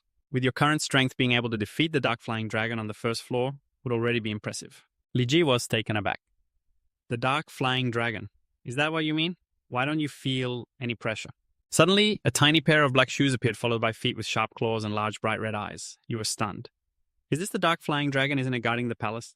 If you fight, would that be considered bullying the weak? The Ancient Supreme crossed his arms. Go ahead and laugh. Let's see if you can still laugh later. Li Ji reached out to touch it, but suddenly he paused as if sensing something. The eyes of the Dark Flying Dragon sparkled, then it released an immense energy, transforming into a giant. It spread its wings and soared high. The C-rank Dark Flying Dragon, enhanced by darkness after enhancement, its size, speed, and strength increased by 600 points and weaknesses were marked. Li Ji said, an increase of 600 is 3 times your dark enhancement. Could it be that you got a fake? Kintian beside him replied, it's because your physique is not as good as the Peta rays. You felt helpless. What kind of joke is that? At that moment, the Dark Flying Dragon charged at Li Ji, who quickly reacted and jumped up to dodge. You executed a move, don't you understand? The bigger the size, the more blind spots there are. A series of throwing knives were launched targeting the Dark Flying Dragon. A flurry of darts was launched aimed at the dragon. The attacks just hit its back and vanished. Li Ji was quite surprised and fell into thought, then said, why is its dark enhancement so strong defensively? Kintian replied, are you still holding back your strength? With that little power of yours, it's like just scratching an itch for it, right? Hearing this, you got angry and summoned your twin blades, but he said, if you can't tame it, you won't be able to complete the first trial. Li Ji charged in landing 6 consecutive hits on the Dark Flying Dragon, but it was completely unharmed. Kintian observed and thought to himself that the dark enhancement and the skill of shadow movement had been used very skillfully. We need to increase its intensity. He appeared next to the flying dragon and communicated telepathically. You're hungry, aren't you? This guy can eat. After hearing that its eyes looked at you with longing, then it opened its mouth wide, ready to swallow Li Ji. You quickly reacted and dodged the bite while the dark flying dragon looked on, drooling with desire. Li Ji ran while shouting loudly, has your pet been vaccinated yet? Why does it look like a ghost? He replied. You've exhausted it quite a bit. I guess now it sees you as a source of energy. Li Ji shouted. It doesn't know anything about martial ethics. If you're going to fight, then fight. Why bite? You smirked. If you're hungry, try this. Watch my special move. A lot of chicken legs were launched, and the dark flying dragon was momentarily stunned. Then it immediately flew over and grabbed a chicken leg. This is delicious. You said then executed your move. The dark flying dragon was busy grabbing the chicken leg and successfully got tied up. The system notification indicated that the trial rights for the first level of the dark flying dragon had been unlocked. You received the portal to the underworld and simultaneously opened the connection rights, activating Qin Tian, who witnessed the dark flying dragon obsessively hugging the chicken leg. Helplessly rubbing his forehead, Li Ji turned to connect and asked, what do these rights do? He replied, each fragment once energized will become a connection to the underworld. Do you understand? It means you just need to connect with the fragment from that other world to freely open the entrance. If the first level received such good skills, then the rewards for the 5 levels above must be even richer. Kintian secretly mocked, so you're relying on cheating to conquer the first level, huh? Feeling self-satisfied. Then let's see you taste hardship on the second level, he said. Go ahead and try. After all the guards, there are just the managers and servants of the Kintian Tower. Li Ji glanced at him, feeling that this guy was both foolish and ugly. Could there be something inside that could transform? You guessed that the pets on the first level were all level C. The second level would definitely not be that simple. Kintian smugly said, if you don't believe it, just take a look for yourself and then decide. After all, there's nothing dangerous. The two of you reached the second level and Li Ji pushed the door open with his hand. As the door opened, the scene before you left you speechless. Inside was a level C thunder serpent, a level C water arrow, turtle, and a level C lava bullhead. You laughed and cursed. Ha ha. He calls these guys servants. All the monsters suddenly charged at once. Li Ji sensed danger and quickly jumped to another spot. You started to feel anxious about their strength. The entrance was blocked by the thunder serpent and the door was closed. It lunged at you mouth open, revealing 2 fangs to eliminate the intruder. You used shadow movement to dodge the attack in an instant. skillfully evading the monster's strikes and heading straight for the open room ahead. You made a sharp 90-degree turn and used all your strength to slam the door shut. Once the door was closed, you let out a sigh of relief. Was he trying to trick me? He said it was all just servants inside. Kintian appeared. He wasn't lying. It really is all servants inside. It's just that your abilities are too weak. A questioning session began. So what can the lava bullhead do? Keep you warm? The thunder serpent provides electrical energy and the water arrow turtle cleans the floors. What about those mutants? They do the heavy lifting here. Liji was truly at a loss for words when suddenly a system notification appeared indicating that an A-level creature was approaching from outside the father and son duo, Tuam. You asked, why are they only arriving now? Inside, Thuchung spoke up and he heard Tuam say, you want to deal with the Black Leopard gang? Liji replied, that's right, the Black Leopard gang has started targeting me. Instead of passively defending, it's better to take the initiative to attack. He asked, the Black Leopard gang has been continuously provoking him at Longmon 3 and Thuchung hasn't made a move yet. Do you know why? You answered, sir. Are you afraid of breaking the balance? Thuchung explained, that's right. The three major forces in Haithan are keeping each other in check. Ngo Tinku, as the city lord, controls the politics of Haithan, while Nindonghao and the N group control the economy. As for him, both politically and economically, he holds power just behind them. So even though he despises the Black Tiger Gang for their ruthless market oppression and blatant robbery over the years, as long as they don't go too far, it's manageable. He can't take action either because if he does confront the Black Tiger Gang, it might force Nindonghao and Ngo Tienkyu to ally against him. He and Nindonghao would suffer heavy losses, allowing Ngo Tienkyu to take complete control of Hai City. Realizing this, it seems that Mr. Tan doesn't want the Tan family to get involved. Tan Shao smiled faintly and replied, yeah, no. He wants you and Tuam to establish a new force to counter the Black Tiger Gang. Li Jie was surprised, thinking Mr. Tan intended to use someone else to fight. Shao praised his intelligence, saying he invests money and manpower while you and Tuam carry out the tasks. This way, the other side won't dare to act recklessly. Even if you fail, he can still intervene to protect you. Li Jie laughed, surprised that Mr. Tan had thought everything through in just one night. It's truly admirable, Shao thought. If it weren't for his daughter wanting to deal with the Black Tiger Gang alongside you, he wouldn't care at all. What on earth did you give his daughter to make her so invested? Shao thought, if I invest money and effort like this, I'm afraid if it doesn't go well, his daughter might run off with you. That would be a heavy loss. Should I just distract Tuam and tie this kid up and throw him far away? Li Jie pondered about Mr. Tan. His inner thoughts shouldn't be so obvious. 04, push him out the door, Tan Shao ordered. Shut the door and then ask Li Jie what you plan to do next. You said you would take on all the tasks to open the interdimensional gates. You have to run around all the interdimensional gates in Hai City. She smiled confidently, letting Tuam arrange things. Li Jie thought about the dangers waiting until you piece everything together. That would be the darkest moment for the Black Tiger Gang. Tuam straightforwardly said, I make all the decisions here. These are people I've carefully selected. In the future, they will all be under your command in the Dark Gang. Li Jie was still vague about the Dark Gang when the door was fully open. The group of people in black shouted in unison, Greetings, Miss Greetings, Gang Leader. Tuam cautiously asked, You keep hesitating to name it, so I used your skills to come up with this name. Don't you like it? Li Jie quickly denied, It's not that great. Nevertheless, you still used your abilities to carefully observe everyone. Li Jie silently assessed that they were all level C. No matter where you placed them, they would form a considerable force. After thinking, you proactively asked, Why are these people all wearing masks? Tuam didn't hide it and explained, It's to conceal their identities and avoid being threatened by others. Moreover, don't you think it looks really cool? Tuam got straight to the point, So what do we do next? Li Jie immediately had a plan. Of course, we go to seize the tasks. You confidently stepped forward and declared, I will take all the entrusted tasks of the Black Tiger Gang for myself. Tuam seemed a bit confused. With so many tasks, can we handle it? Can we really pull it off? Li Jie laughed mischievously, reassuring, It's fine. We only need to take on a portion of the valuable tasks. The rest I will arrange myself. At the gang's place, the guy was angrily berating his subordinates. A bunch of useless people who didn't expect a newly emerging Dark Gang to snatch all the tasks. Do I really need to teach you how to handle this? If they are the ones causing trouble, just send someone to deal with it. The subordinate could only helplessly reply, We can't handle it. The guy angrily grabbed the subordinate by the collar. What do you mean you can't handle it? The subordinate, scared, quickly explained, No matter what kind of entrusted task it is, they all require 5 or 6 level C players. We don't have enough level C personnel. Hearing this, the guy gritted his teeth in frustration. Where did this force come from? He threw the subordinate to the ground and ordered, Then buy a rescue ticket and send someone in to find the target. He continued to explain that the rescue tickets had recently been taken by some people with unclear identities. They've taken everything. These matters only stoke the flames of anger in him even more. I don't care if you have to steal, rob, or pay a high price. You must get people in for me. If we miss this opportunity to make a fortune in these days, I'll only ask you. The threat made the subordinate scared, and he immediately took action. Yes, But at the same time, at Li Ji and Tuam's place, she was receiving a call from someone. Got it. After finishing the conversation, she relayed that the Black Tiger gang had offered a high price for several rescue tickets in her hands. Tuam wondered, how are you so sure they will buy them? Lai confidently expressed his thoughts, knowing they wouldn't miss the chance to make the most money this quarter. Tuam was still confused, and when he saw that, he patiently analyzed the situation. This was related to some unspoken rules in the mine. The big and small mine managers and the foremen, all looking to make more money, would hide some high-quality ore and rare items. While the equipment was not yet checked for the quarter, they would secretly sell it to make money.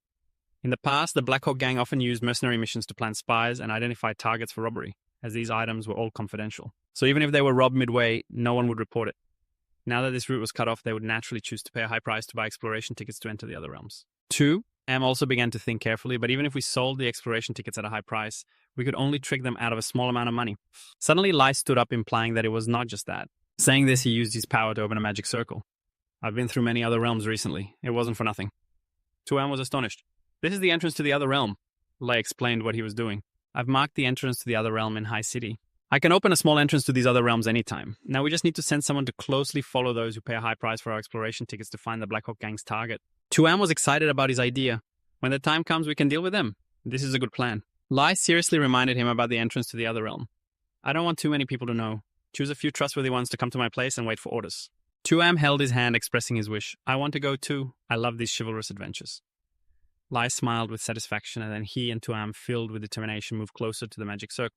All right, let's take care of them together. They were near a remote mountain range, but there was still a bonbon car on the road. The driver started the conversation. This shipment of yours is still worth quite a bit of money. The bald man smiled. Don't worry, by then you won't miss out. They were still focused on driving, but didn't notice a giant rock ahead. The driver continued chatting. Then I thank you on behalf of everyone. The bald man then realized, just in time, be careful what's going on. The car tried to weave through hundreds of towering rocks, and the others in the car were also shaken by the impact. The car lost control and crashed straight into the giant rock in front. The bald man got out of the car eagerly. What's going on? Is everyone okay? At this moment, a scar-faced man appeared confidently. The shipment is definitely fine. He directed a series of large rocks towards them. But what about you guys? The attacked group scrambled to escape. Evolve quickly. A scar-faced man was excited as if he was hunting prey. Don't run. This big shot hasn't had enough fun yet. At this moment, Lai's cold voice rang out. I'll play with you. He immediately took an attacking stance. The scar-faced man glared at Lai, furious. Where did this dog come from to ruin my fun? But he hesitated for a moment before charging into Rob. The scar-faced man panicked, unable to defend himself quickly enough. I need to use the rocks. Before he could act, Lai grabbed his head. Treating human lives like grass isn't a good idea. He pressed the scar-faced man's head into the rock. The force was so strong that the surface of the rock cracked. He was in pain, but still tried to threaten. Who are you? I advise you to behave. Otherwise, my brothers around me won't let you go. Who cares? Lai glanced back dismissively. You mean those D-level guys? Seeing his men being taken down, the scar-faced man screamed in horror. What the hell? Tuam calmly asked, what should we do with these guys? Kill them all. Lai revealed a pleased expression. If we don't kill them, it would be a loss for the Black Hawk gang. I have a better way. Saying this, he used his power directly on the scar-faced man's face. He was terrified. What are you doing to me? After finishing, Lai ordered, go back and tell the Black Hawk gang. Everything was done by me, Lai, from the Dark Gang. The scene shifted to the hospital. The report came in. The situation is still tense with the Dark Gang. Lai frowned, scolding, that damn miner has become so powerful. At this moment, a subordinate also reported, the hammer is currently with us. On the surface, he seems unharmed, but in reality, he has broken bones all over. Even with the best medical resources, it will take half a year to recover. He checked the messages. Not less than 5 million.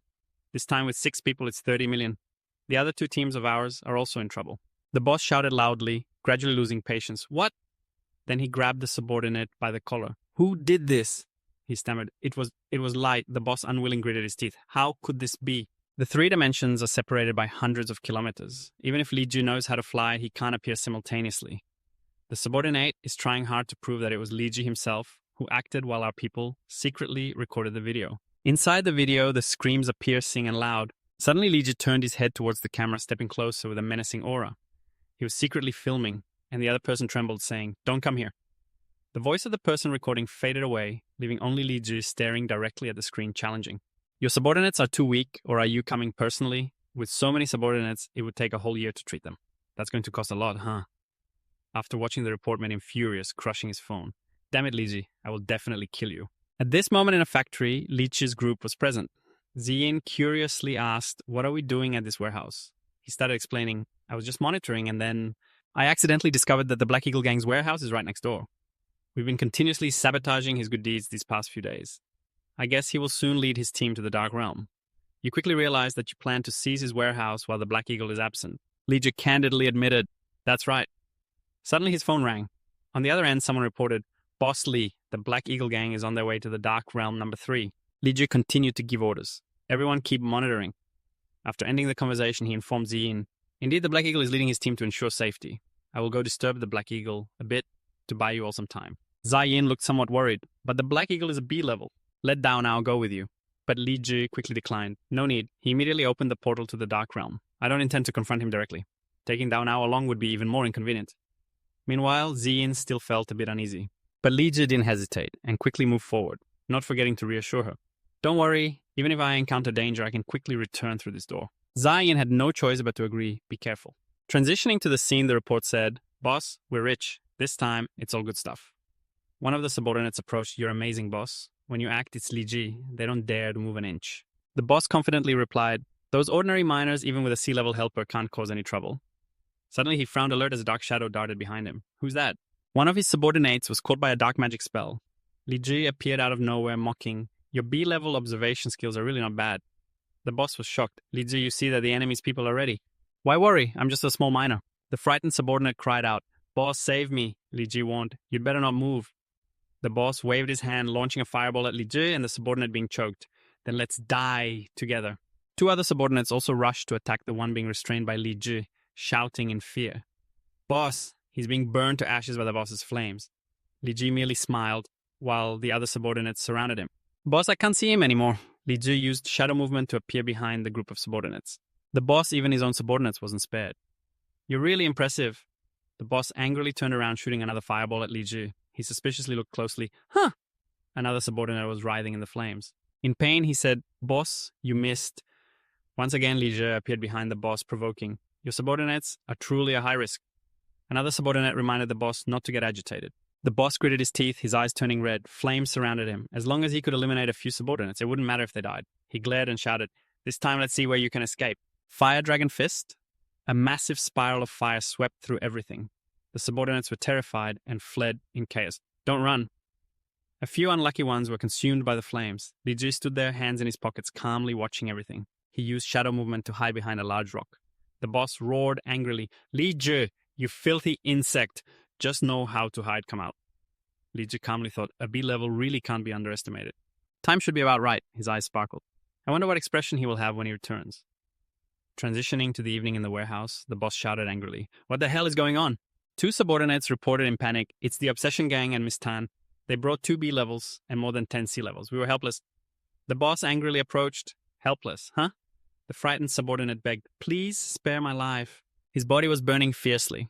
After dealing with one, the boss turned away, muttering to himself, "No wonder Li Ji suddenly had so many helpers." It turned out to be Tan Ziyin.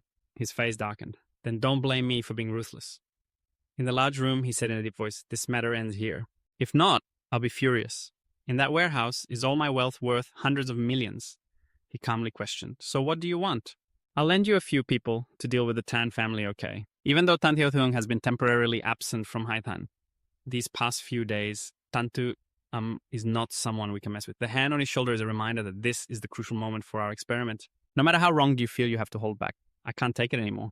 We've come this far. Let's just kill Tantu and Lizat and then leave Haitang." He suddenly froze, falling silent as countless monsters appeared. The Hao simply smiled lightly. "If you really want to die, I won't hesitate to silence you right now." The ghostly figure obeyed and the Hao casually walked away. "Don't ruin a big deal over a small amount of money. As long as the experiment is successful, I will be the first to help you eliminate the Tan family." Meanwhile, Tantuam is still in shock, thinking to himself that the lost money isn't even his. "I've never had to endure this humiliation in all these years." He was truly furious, thinking it was unacceptable. If the Hao can handle it, then I can't deal with Tantuam. The scene shifts to a luxury car driving down the street. Tantuam is happily chatting with Duan Ngao, who nods his mind sharp as he agrees. "Isn't that right?" Duan Ngao coldly remains silent, ordering the driver to speed up. "Misremember Li Jia?" The driver replies, "Yes." Tuam says, feeling a bit upset. Duan Ngao, embarrassed, blushes. "When did I say I remembered?" Duan Ngao's expression hasn't changed since this morning. In just an hour, she has mentioned Li Jia 2 or 4 times already. What's wrong with mentioning Lijad? He's one of my few friends. Tuam retorts. But before she can finish, a large truck crashes directly into the car where Tuam and Duan Ngao are sitting. Duan Ngao quickly shields Tuam, being cautious. He grabs Tuam and rushes out of the way as the container truck violently collides with their car, shattering it. The water tank of the container bursts, spraying a huge column of water. Duan Ngao holds Tuam. Miss, are you okay? The other bodyguards rush over. Miss, are you alright? Miss, are you okay? Tuam reassures them. I'm fine. Her car has caught fire fiercely after the accident, but amidst the chaos, someone approaches. Tuam immediately recognizes him as the ghostly figure who strides over with many henchmen. Tandai Tiu, how have you been lately? Duan Ngao orders the bodyguards to protect the miss. The bodyguards immediately rush out. This is Tuam. He crosses his arms. You're getting a bit too arrogant. A few of your men think they can take me on. Suddenly Tuam feels dizzy, clutching her head. What's going on? Duan Ngao explains, this water is contaminated. The ghostly figure shows a sinister expression. If I'm not sure, how could I possibly lay a hand on you? What's on you isn't just any liquid. It's spider venom. Even a grade A would faint for 10 hours if exposed. On the ground, Tuam's bodyguard has collapsed. Duan Ngao shouts, Miss, hurry! The ghostly figure rushes over. He grabs Duan Ngao by the neck, lifting him up. You're quite loyal. But historically, those who are loyal to their masters don't end well. A fire ignites burning Duan Ngao, who screams in pain, ah! Tuam, in shock, collapses. Meanwhile, at Lijat's house, he stands on the training ground. He kneels, readying himself in a stance. The wooden posts, arranged in an alternating pattern, shake violently. Lijat dashes forward, slicing through the wooden posts, leaving behind afterimages. The posts he cuts through are shredded into pieces. All perfectly aligned, Qintian appears praising Tiujat, your skills are quite mature now. Lijat replies, I'm a grade C after all. Can't you change how you address me? Lijat's phone vibrates. Tan Tuam is calling. Qintian mutters from behind, a grade C is really strong, huh? Just a slightly stronger ant. Lijat looks at his phone and his eyes widening. The sword in his hand plunges into the ground. On the phone is a picture of the ghostly figure grabbing Tuam's hair. Look who I'm with. Lijat is taken aback. Tan Tuam. Lijat is furious. His face turns sour. Hak Bao, what do you want? The ghostly figure sneers, tugging at Tuam's hair. What I want, it depends on how important Tan Tuam is to you. I'll give you two choices. One, you pay 1 billion to ransom her. Two, you watch me torture her to death. Tuam's eyes well up with tears. Lijat, don't listen to him. This is a trap. His face darkens as he stares at the phone. Where do I get 1 billion for the deal? The ghostly figure grins wickedly. Bring 1 billion to my warehouse within an hour, and I'll let her go. You can only come alone. If you inform the Tan family, then Tan Zuan won't survive. The ancient supreme stands behind Li Zhi, warning him not to go and put himself in danger. You just silently stared at the disconnected phone, not saying a word. Beep, beep. Li Zhi turned to him, filled with anger. I can't just leave my teammates behind. Besides, who knows who will die. In front of a spacious warehouse, the atmosphere was incredibly gloomy, and Bao sat confidently in a chair and asked, Kid, where's my money? He spoke firmly, showing no panic or fear. I want to see Tan Zuan first. The guy smirked and ordered the man behind him, Bring Miss Tan here. The engine started and a large hook was lowered. Li Zhi looked up at the hook, and in front of him was Zuan, suspended high above. She wanted to say something, but her mouth was sealed shut. Hang, hang, hang. You raised your hand, muttering to yourself, and opened the storage space. A gust of wind swept through, and a mountain of money appeared in the middle of the empty land. Two of Ambao's underlings rushed over with greedy expressions to grab it. Boss, this is real. Li Zhi stuffed his hands into his pockets, looking at him. I've already received the money. Can we release Tan Zuan now? Ambao stood up, his eyes glinting. I didn't kill you earlier because I hadn't seen the money. Now that it's in my hands, don't think naively that you can survive and leave here. You raised your hand in front knowing he wouldn't keep his promise. As the sound echoed, a blinding light burst from the pile of money, causing a huge explosion that sent those nearby flying. The guy standing far away covered his face while Ambao stood firm and scoffed, Where do you think you're going? Li Zhi suddenly lunges from behind, forcing the guy to dodge quickly. Ambao also swiftly used his own special move. You think you can win by playing sneak attack? You rolled your eyes behind you, your face cold. Did your teachers not teach you not to play with fire when the air is filled with dust? A strong gust of wind appeared again, pushing the guy back, gritting his teeth. But this explosion was even bigger than the last. Zuan, suspended high above, was also affected, and she stared down intently. In her heart, she silently called your name. Li Zhi felt the shadow sweep past, and the ropes binding Zuan snapped instantly. She fell freely, her eyes closing in surprise at the sudden turn of events. Feeling no impact or pain from the fall, she slowly opened her eyes. Zuan was being carried by Li Zhi in his arms, and they were flying into a portal. And Bao stood below, looking up as they soared into another realm. It seems this kid Li Jie has quite a few tricks up his sleeve. The guy grinned, revealing both rows of teeth. Once I catch you, everything will be mine. Suddenly someone behind him spoke up. Boss, more than half of the brothers are injured. And Bao didn't care and opened the portal going in with the others. As long as you can move, follow me. Don't let him escape. And Bao shouted to his underlings, urging them to chase after. Zuan looked back a bit worried. What should we do? The Black Report has already infiltrated. Li Ji remained calm, responding leisurely. It's fine. It's just right for the Black Report to help me deal with some troubles. You smiled, gently comforting her. You go hide with Fei Long and I'll handle the rest. She looked at Li Ji, her voice hesitant, but you quickly jumped down, leaving Zuan sitting above. Don't worry, I'll be fine. Jintian appeared out of nowhere and spoke. You intentionally left the entrance to use them to help you storm the second floor. Right. Li Ji replied, the ground is safe. He answered him, that's right, but you didn't specify that the second floor had to be tackled by me alone. Hearing this, Jintian praised you. You're good at finding loopholes. You stood still, hands in your pockets. Mainly the rewards on the second floor are enticing. The armor can withstand level A attacks, and it's a good item. A fire suddenly erupted in the distance. Li Ji quickly created a shield to protect the Black Report gang, being quite cautious. Facing you, Ambao's side appeared. Li Ji, now. You have nowhere to run, do you? Your hand suddenly dripped with a strange darkness. Why should I go? The shadow stretched long across the floor. I've saved Tan Zuan. Li Ji smiled confidently. Now, I have to deal with you. The guy laughed loudly as if he was watching a joke. Ha ha, I think you're crazy. Ambao stood behind, commanding, while soothing his underlings.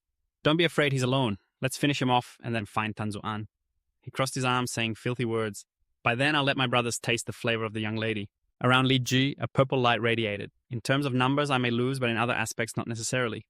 You raised your hand high, and the shadow was pulled up along with it. The door swung wide open. Red eyes glowed in the darkness behind the door. Monsters surged out like a broken beehive, welcoming you to cross the barrier. The others were stunned at the sight, and the monsters rushed toward everyone. Be careful. Ambao also began to use his powers. Li Ji attacked the monster and shouted, stop right there. It got hit and growled loudly. You stood outside watching the huge flames. You think you can take me on, huh? Smirking, you unleash a powerful move, creating a massive dark weapon that Li Jiat conjured. But first, let me pull the strings of hatred, so you can use your strength to push back. The fireball is flying towards me, and as it explodes, Li Jiat can't help but exclaim how strong the force is. This B-level attack is truly not to be underestimated, as a barrage of fireballs rains down on the monsters like meteorites. You brace yourself with the spear kneeling on the floor while facing Li Jiat, who stands confidently. He raises his fiery hand, grinning, saying that being able to block one of his attacks is impressive. But in this state, how many more can you block? Li Jiat gasps, replying that once is enough. You lift your head, revealing your shining eyes. If you don't believe it, look around. Li Jiat glances around, suddenly realizing that the monsters have surrounded him without him noticing.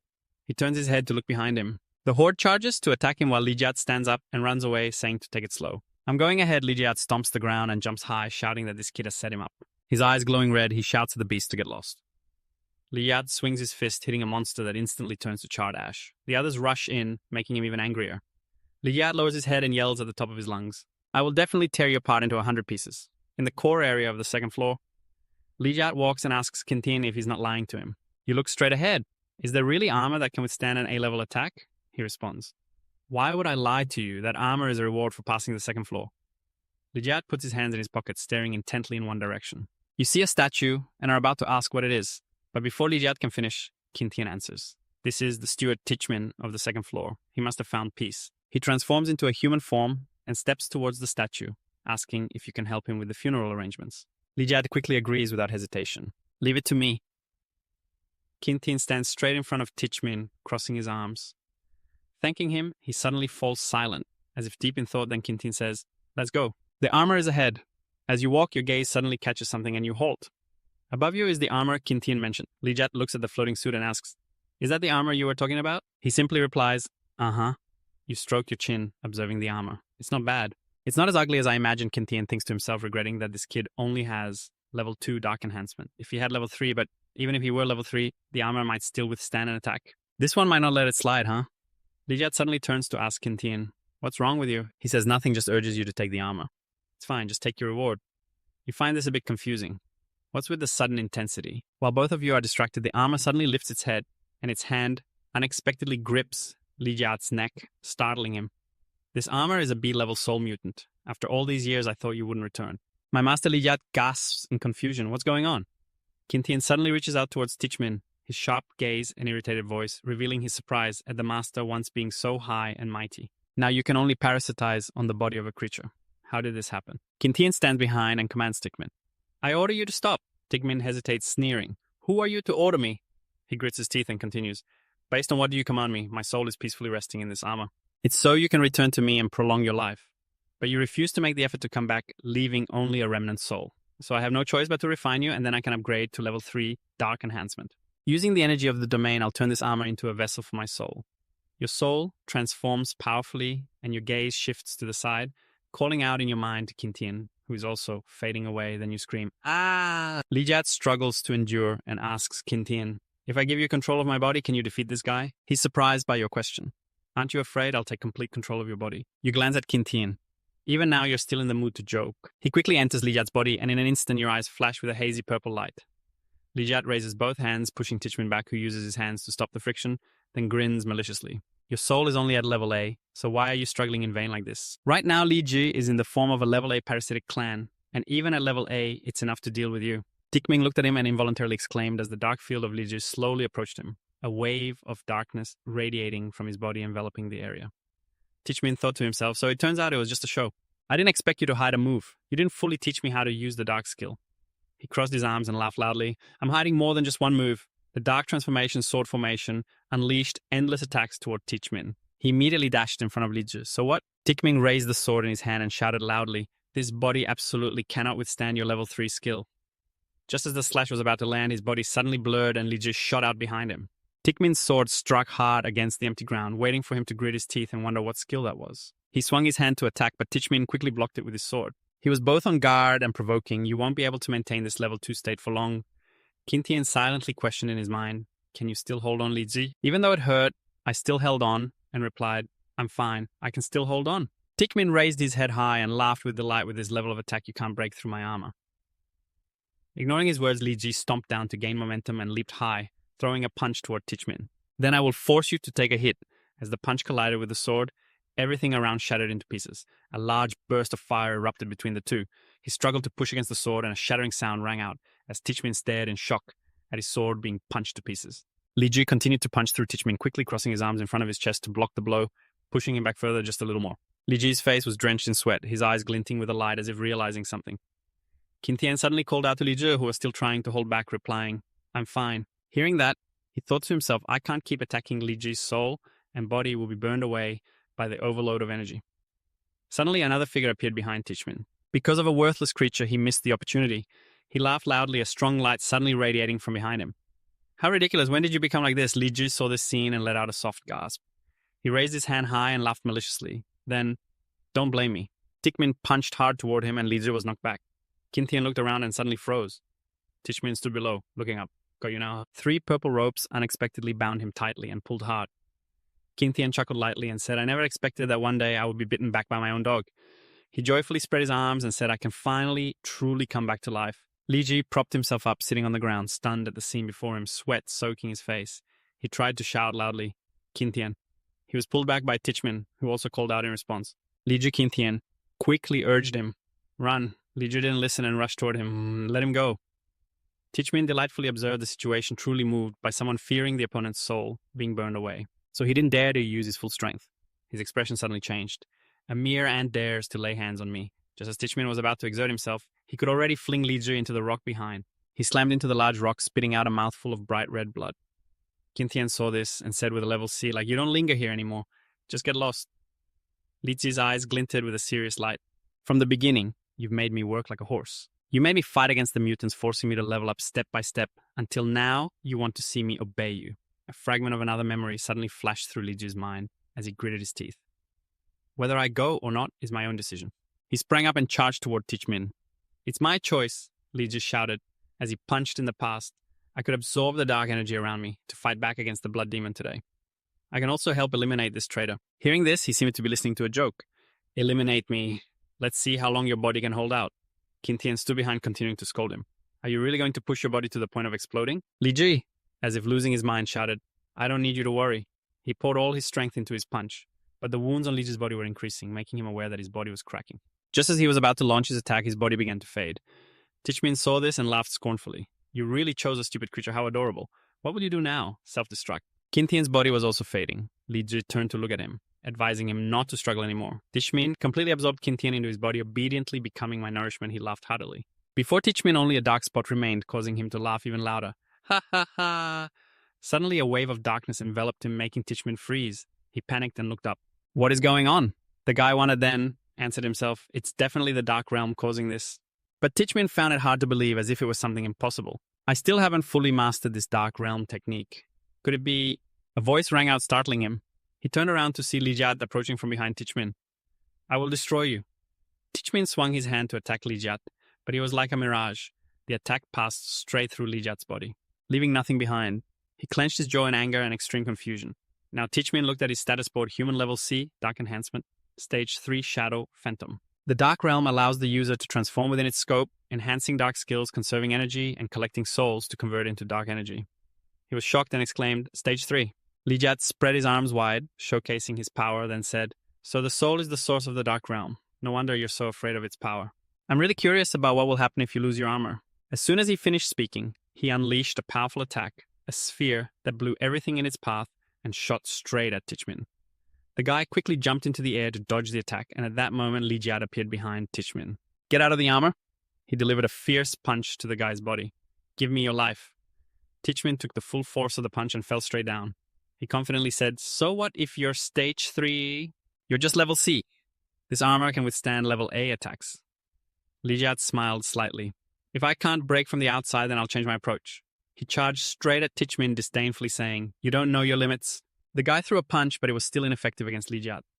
His body gradually transformed into a stream of black mist right before Tichmin's eyes, the mist immediately infiltrating the armor through the gaps. The guy was horrified. How is this possible? Once the mist completely entered, Lijat attacked, causing Tichmin to scream in pain as his soul was slowly forced out of the armor. He quickly distanced himself from Tichmin. The guy panicked and turned to look at the armor. Lijat stood right below, juggling the helmet and laughing. No wonder you had to parasitize the armor. It's because this armor can absorb dark energy to compensate for your soul's depletion. Tichmin thought that without his armor continuing to confront him, would only weaken himself further. After all, Kintian was in his hands. He immediately turned to escape calmly, saying, You want to run? Lijat conjured 10 chains. Do you think you have a chance? The chains wrapped tightly around Tichmin, binding him in the air. Tichmin smirked, speaking with a tone full of pride. Right now, Kintian is being enveloped by my soul. If you attack me, Kintian will be harmed too. He chuckled softly. Did you forget the soul is dark energy? Now that you've lost the protection of the armor, Kintian is slowly escaping your body. He said, gently opening his eyes. Lijat slowly absorbed Tichmin's soul. Then let it be the nourishment for my upgrade. He looked straight at the guy. Tichmin, you've underestimated the human desire for power. Tichmin glared back with hatred, saying, Don't get too cocky. He can quickly level up by absorbing me. Do you think he will spare you? No creature can withstand the trial of desire. He completely absorbed the guy and screamed in pain as an immense power surged from Lijat, immediately pouring out. Kintian was startled to notice a change in him. The system board appeared Human Level B. Lijat radiated a powerful magical aura. Is this the feeling of Level B? Suddenly his expression changed and he spoke Kintian. Lijat raised his hand, releasing a stream of energy that enveloped him. Now it's your turn. Kintian stared intently at Lijat, softly calling his name. Lijat's lips suddenly formed a mysterious smile as the black mist tightened around him, beginning to loosen. Lijat manipulated the pieces of armor, extending the life that Tichmin had said might be. Just this, huh? Utilizing the ability of the Sealing Realm to embed the soul state into the armor, then the armor will become your body. The status board displayed Parasite State Level A, Skill Haunting Enhancement Stage 3. Kintian was taken aback. Lijat, you calmly walked past him. Your blackened soul will be digested, you know. Moreover, this armor is both big and ugly. I don't want to wear it. Consider it a favor returned to you. The scene shifted to a guy named Anbao, whose underling was being tightly coiled by a giant snake. Boss, help me. The guy smiled eerily as fierce flames erupted from his palms. Endure it. The boss will help you relieve the pain soon.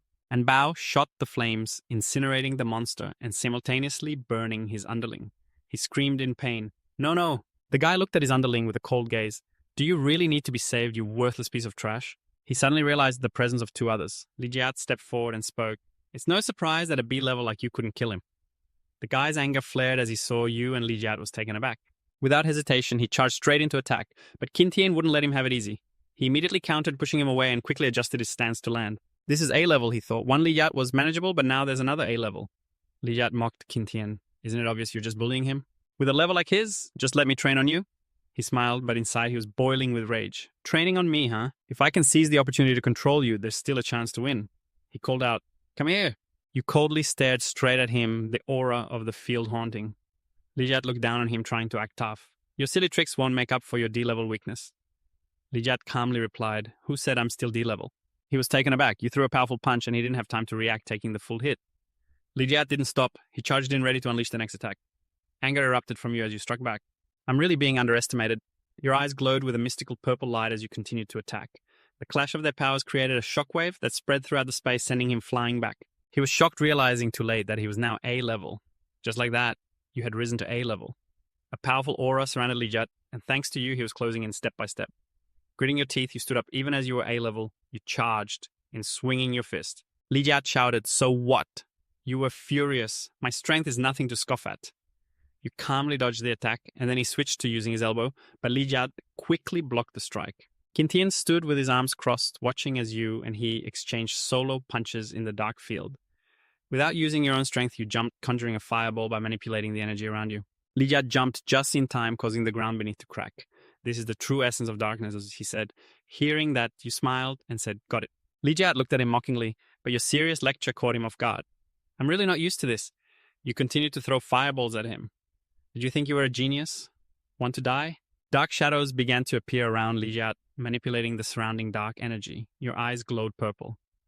"Let me use these fireballs," which were blocked by the shield surrounding you. "What's happening?" The dark tendrils appeared around Lijat, and he laughed. This feeling is really intoxicating. Then Lijat shot a palm strike at him, but you managed to dodge that terrifying beam. You continued to launch strikes while he quickly approached Lijat. You smiled confidently, preparing to unleash a powerful attack, but unfortunately you missed. Lijat concentrated energy into his hand, missing the shot. You might be dizzy from dodging too much. Both of them struck simultaneously with great force. Earlier, I was helping you meet my fist. As a result, you were sent flying back groaning. Lijat was more dominant, quickly regaining his composure. "What do you think?" Your eyes glowed red, gritting your teeth, thinking, this kid keeps throwing powerful moves. Not only does he not weaken, but he's getting stronger. Lijat slowly approached the power radiating around him. "Is this all you've got? I'm disappointed." You looked down disdainfully, saying, "This game should end now." He angrily stood up and charged at you, shouting, "I'll die with you." Lijat calmly focused energy into his hand, transforming it into a sharp blade. While dodging his attack, Lijat executed 2 decisive slashes. In an instant, you brushed past him, leaving him unaware. You looked at your arm, blood spurting out in front of you. He collapsed as Lijat had already severed both his arms, gritting his teeth while you pointed the blade at the back of his head. He showed no fear and challenged, "Lijat, if you're tough, then strike me." Lijat coldly looked down. "If you want to die, that's a bargain for me." Then you grabbed his hair, pulling his head back and placing the blade against his throat. "Right now, your life is worth more than your death." Kintin crossed his arms, wondering, "Why are you keeping this guy alive?" Lijat was holding him down on the floor. Naturally, he could extract more information from him. "Well then, let's hear it." He retorted, "Humph! Even if I die, I won't tell you." You put your hands in your pockets, smiling. "I know, but Tan Tiu Thung will find a way to make you talk." Lijat looked at you. Tan Tiu Thung. He used that as an excuse. "Lijat, you'd better let me go." You continued, "Otherwise, Tan Tiu Thung and the NG group won't spare you." But before you could finish, Lijat interrupted with a tendril. You turned your head, glancing at him. "Don't worry, even if they don't come for me, I'll go find them." Kintian followed behind you. He could help you deal with the A-level from the NG group as a way to repay you. Lijat closed his eyes, saying, "Before confirming if Min Nindong Hao is involved or not." "Not yet, so don't strike him." Lijat's face was shadowed, his eyes gleaming with deadly intent. As you walked away, you thought it best to carry out this revenge myself. It was pouring rain at the military base and the soldiers. The cars were gathered and 3 people were asked to wait here for a moment. General Hong will arrive shortly, and the city lord, along with Dong Hao, stood watching everything from the window on the way here. Along the way, the army was mobilized. "City lord, do you have any inside information?" He didn't look and replied, "How would I know? Looking like this, it seems something big is about to happen."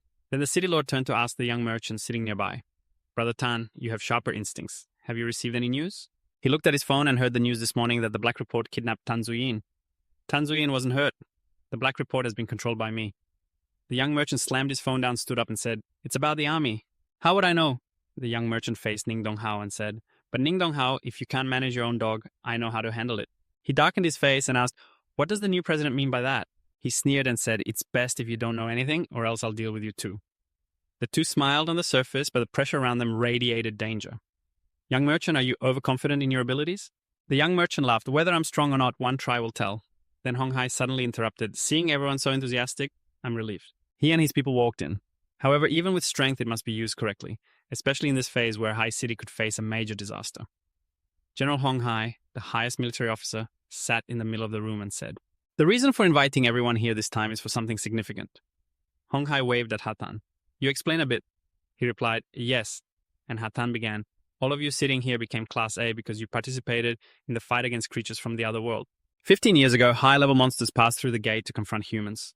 The destructive power of Class A and Class S creatures in the secondary channel doesn't need me to describe why the other world suddenly appeared in a short time. Then it disappeared. We cannot know why." He continued, "However, over the years, we have always monitored the radiation fluctuations related to it. On the map, red fluctuations appeared 5 years ago, and recently this fluctuation has returned with increased intensity. In 3 months, there have been 5 occurrences of radiation fluctuations with an intensity close to 15. Before hearing this, the 3 were surprised and paused looking at him. The city lord said, "General Hong called us here. Could it be?" He clasped his hands and said, "In other words, High City is very likely to face an appearance." Hong Hai continued seriously, "The gate to the other world is in another place, and in front of the large gate are monsters waiting for their opportunity." Hong Hai, along with Hatan and the group of Dong Hao, exited the building. Approaching the waiting car, "You all should go back and prepare thoroughly. If the other world really appears, it will be a disaster for High City. Although our army has started preparations when that time comes, I hope the 3 families can set aside their conflicts to deal with the crisis." The young merchant glanced back at Dong Hao. "I have no problem, as long as some people don't sneakily play tricks behind my back." He turned back to everyone and warned, "This is a special period. If anyone still causes trouble for personal gain, I won't hesitate to use strong measures." Then he said to the young merchant, "Can you return with us to High City and conveniently talk about the recent situation?" He replied, "Understood." The 2 Dong Hao and the city lord watched the car speed away. He looked at the car and said to him, "General Hong, I don't even want to act anymore. Just tell us directly that Tan is a military person." The city lord laughed. Tan glared at him mostly because of the recent issues with the Black Report, so he should restrain himself a bit. Dong Hao wondered, "What does the Black Report have to do with me?" He clasped his hands behind his back and walked away, leaving him behind. "It's good if it has nothing to do with you, but you should still check the news. What did President Ning instruct?" Dong Hao shouted, "Check the news." He said over the phone about what he usually did with the Black Report. "I can turn a blind eye to that." Before he could finish President Ning, he was interrupted by the news on TV. Today, a major criminal case occurred. The Black Report gang has been wreaking havoc in the city and has conspired to kidnap the heir of the Tan Corporation. The news anchor reported, "The hostage has been successfully rescued. The leader of the Black Report and other core members are on the run." The phone switched to a voice. "However, this time it's best if you have nothing to do with it." "Yes," Dong Hao affirmed. "I'm just an errand runner for you. The things you don't assign to me, I absolutely won't dare to do." Dong Hao said over the phone, "I don't care how you beg. You must seek forgiveness from Tan Zuyin and cut ties with the Black Report. Otherwise, I can't protect you." He replied, "Yes," and then Dong Hao hung up. Dong Hao, furious, crushed the phone in his hand. The foolish Black Report elsewhere Zuyin anxiously looked at Dao Ngao, who was in a coma, through the glass. Dao Ngao must hold on. She comforted her. The doctor said they will do their best to save him. He will be fine. Then suddenly Dong Hao walked over to the 2. He pretended to smile and said, "Miss Tan, you're really okay. That's great." Then suddenly Hao walked over to the 2 of them, pretending to laugh, and said, "Miss Tan, it's really great that you're okay. I never expected that Black Panther would dare to do something like this. It's true that you don't know the heights and depths of the world. Why do you think he's here?" You ask, just to tell me that he knows nothing about what the Black Gang has done. Right, that's obvious. My dealings with the Black Gang are merely business transactions. Don't worry, from today onwards, the NG Group will have no further ties with them and will support you in capturing the remnants of the Black Gang. What do you call that? Sacrificing oneself to protect the general? The 2 faced each other. He said, "A person must know when to stop. You've robbed enough from the Black Gang to live comfortably for life. Why do you need to confront me to the end?" You laughed and glanced at him. "Those things can only be seen as profit. Your life is what truly matters. That's what I want to hear." He turned to ask, "Miss Tan, does your family have the same attitude?" She crossed her arms and looked at him, guessing the situation. He turned away, saying, "Then there's nothing more to discuss." He didn't forget to threaten, "But don't forget, I'm from the NG Group. Without evidence, you can't do anything to me." Yes, at the hospital, the doctor received a phone order to have the brutal soldiers of the Black Gang inject blood from their god. They followed orders, yes. After that, he took the syringe to them. Seeing this, he struggled and shouted, "What do you want to do? We are from the Black Gang." But struggling was useless. He was still injected in the arm. Very quickly, he reacted, veins bulging on his face, his pupils rolling back. The ropes were removed, and the remaining members of the gang began to transform. On the other end of the line, the Hao sat with his legs crossed, asking how the news would be written tomorrow. He smiled slyly, looking at the phone in his hand. The arrogant teenager confronting the Black Gang was avenged, or was it the Black Gang abusing unknown drugs? This led to a collective madness. The people inside the car were talking to each other. "General Hong, why are you in such a hurry to meet Li Jat?" In just over a month, he went from an ordinary miner to someone who could confront a B-level opponent and even sold him a large quantity of special metal weapons. Aren't you curious? A dark shadow passed by the car window of Hong Hai. He tilted his head to look out and thought, it seems I'm not the only one in a hurry to meet Li Jiat. Tiu Tung raised his hand to his mouth and continued, he used to supply those weapons. I checked the materials, and there was nothing special. He was still looking outside as he replied, very quickly, you will see the real combat effectiveness of those materials. He tilted his head to look at Hong Hai, repeating, real combat. He didn't explain, but only reproached, you've lived too comfortably for too long. Your observation skills are worse than the kids. The car arrived and stopped. Li Jiat was already waiting there. He stepped out and greeted General Hong. Why do you have time to visit a small character like me? Hong Hai approached, smiling brightly. It's rare for you to recognize me. Li Jiat also smiled and replied, you're such a big shot. If I didn't recognize you, even 9 lives wouldn't be enough. He walked up to stand opposite him and asked, so aren't you going to invite me in to sit for a while? Li Jiat raised his hand to rub his neck. It's my honor, but you two came at a rather inconvenient time. Hong Hai placed a hand on his shoulder, reassuring him, don't worry, someone will help you deal with that. Hearing this, Li Jiat was filled with questions. Why does what you two say sound so unreasonable? He didn't ask anything further. He quickly invited both of them inside. Please over here. Inside the room, a subordinate stood reporting seriously. General, the live feed has been connected. Li Jiat sat with his arms crossed, turning to face the two. General Hong, forgive me for being blunt, but I don't feel any powerful beings around. Are you really planning to let these ordinary soldiers handle it? He interrupted him. Yes, it's to let those ordinary soldiers confront the progressors. Hong Hai observed Li Jiat's state, secretly admiring him. Not bad, quite calm, not fidgety, and questioning me. You turned your face away thinking, this guy is crazy. Or is it that the lives of these ordinary soldiers mean nothing? But his demeanor didn't seem like he was talking nonsense. He raised his hand, ordering start. The soldier behind quickly responded, yes, and the screen quickly displayed the images. The attacking team moved into position against the defensive team. The drones had arrived at their spots. Li Jiat saw this and thought, aren't these the subordinates of the Black Gang? I've crushed all their bones. How can they recover so quickly? Moreover, these guys are definitely not normal. Qin Tian, standing behind and observing, spoke up. Is this guy... Could it be that... You whispered back to him, what? Qin Tian didn't answer, but quickly brushed off that thought. No way that can't possibly show up here. A loud alarm rang out, and everyone on the screen attacked the enemy, surrounding a guy who was sprawled on the ground. Up in the trees, another guy was watching, raising his hand high to use his own power. The sky instantly lit up, causing those below to realize it and activate the defense drones. A series of small drones flew out, and the people below aimed their guns straight at the target. Each drone emitted a layer of purple protective shield, and they collectively formed a solid barrier to protect those below. A lightning strike came down, cracking the ground, but fortunately the shield covered them. The guy jumped down from the tree, locking onto the target and retaliating. They fired continuously at the enemy, causing bullets to pierce through his body. 4 people turned their backs to each other, forming a solid circle. Maintaining formation, they continued to advance. Li Jiat, observing, spoke up. The bullets from the drone's defense shield can harm C-class progressors. Could these weapons all come from the previous tier? Is that right? Tung Tiu, sitting behind, curiously asked Hong Tung-kun. Are these made from those materials? He quickly answered the question accurately. As long as there are enough materials, it could overthrow the current order. You suddenly stood up, hands in your pockets, realizing the strength of these soldiers was indeed very strong. Li Jiat suddenly looked up at the glass window. But then a loud explosion shattered the glass, sending tiny shards flying everywhere. You stood still, glancing out in that direction. Looks like a fish slipped through the net, Hong Hai said with a slight smile. That's not a fish slipping through, you thought as you drew your weapon, realizing he was intentionally holding back for you. The darkness transformed into a snake-shaped blade. You had to be gentle, breaking apart the large rocks. Is this guy trying to make me reveal a few tricks? A person engulfed in the flames approached dead. His eyes were bloodshot and his mouth dripped with blood. He controlled a large, sharp rock floating in the air, and without hesitation, hurled it down at you. Li Jiat leaped up, letting out a sigh. What a pity this villa of the 4th floor is so quiet. The blade clashed against the rock, creating a loud noise and explosion. The rock quickly shattered into pieces. Hong Hai, observing from below, assessed, this kid's current strength is probably B-class. He might even be close to reaching A-class. Tung Tiu, standing behind, remarked, you're exaggerating. Look, he probably isn't even using all his strength. The guy raised his hand to use it to block the stone shield attack. Li Jiat decisively slashed down with his blade onto his arm. You suddenly asked, I'm curious, how did you suddenly level up to B-class? Did you bite a pill or something? He didn't answer, but swung his arm, throwing Li Jiat far away. You used your hands to scrape against the ground to avoid being pushed back further. He seemed completely out of his mind. The guy seemed to go crazy, tensing up and shouting, ah! His saliva dripped down his mouth as he yelled, I won't be human anymore. You looked up at the monster before you and thought, if that's the case, then there's no need to let him live.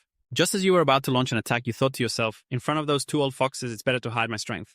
You considered using your power to attack with just enough force for the tear. The enhanced darkness unleashed a flurry of slashes, tearing the guy's body into small pieces. Hong Hai approached from behind.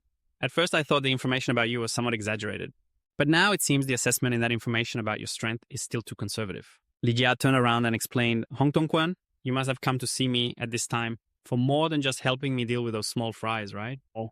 He replied seriously, you must have guessed it by now. Those soldiers, even with their gear, originated from the great sword you provided. The reason I sought you is, when you can provide more weapons or materials, you asked, has the military used those materials for combat gear? So the synthesis of similar materials should be almost done, right? Hong Hai closed his eyes and said, first, let's not discuss whether it can be synthesized or not. The most pressing issue right now is that we don't have much time left. I can't reveal too much to you, but I can only say that around the city at any moment, a dimensional tunnel could appear. With the current strength of the Haithan army and the progressors, they might not be fully prepared to respond. Hearing this, Li Jia thought to himself, I can feel it. Qin Tian, upon hearing about the dimensional tunnel, was extremely furious. Hong Hai placed his arm on your shoulder, gently looking at Li Jia.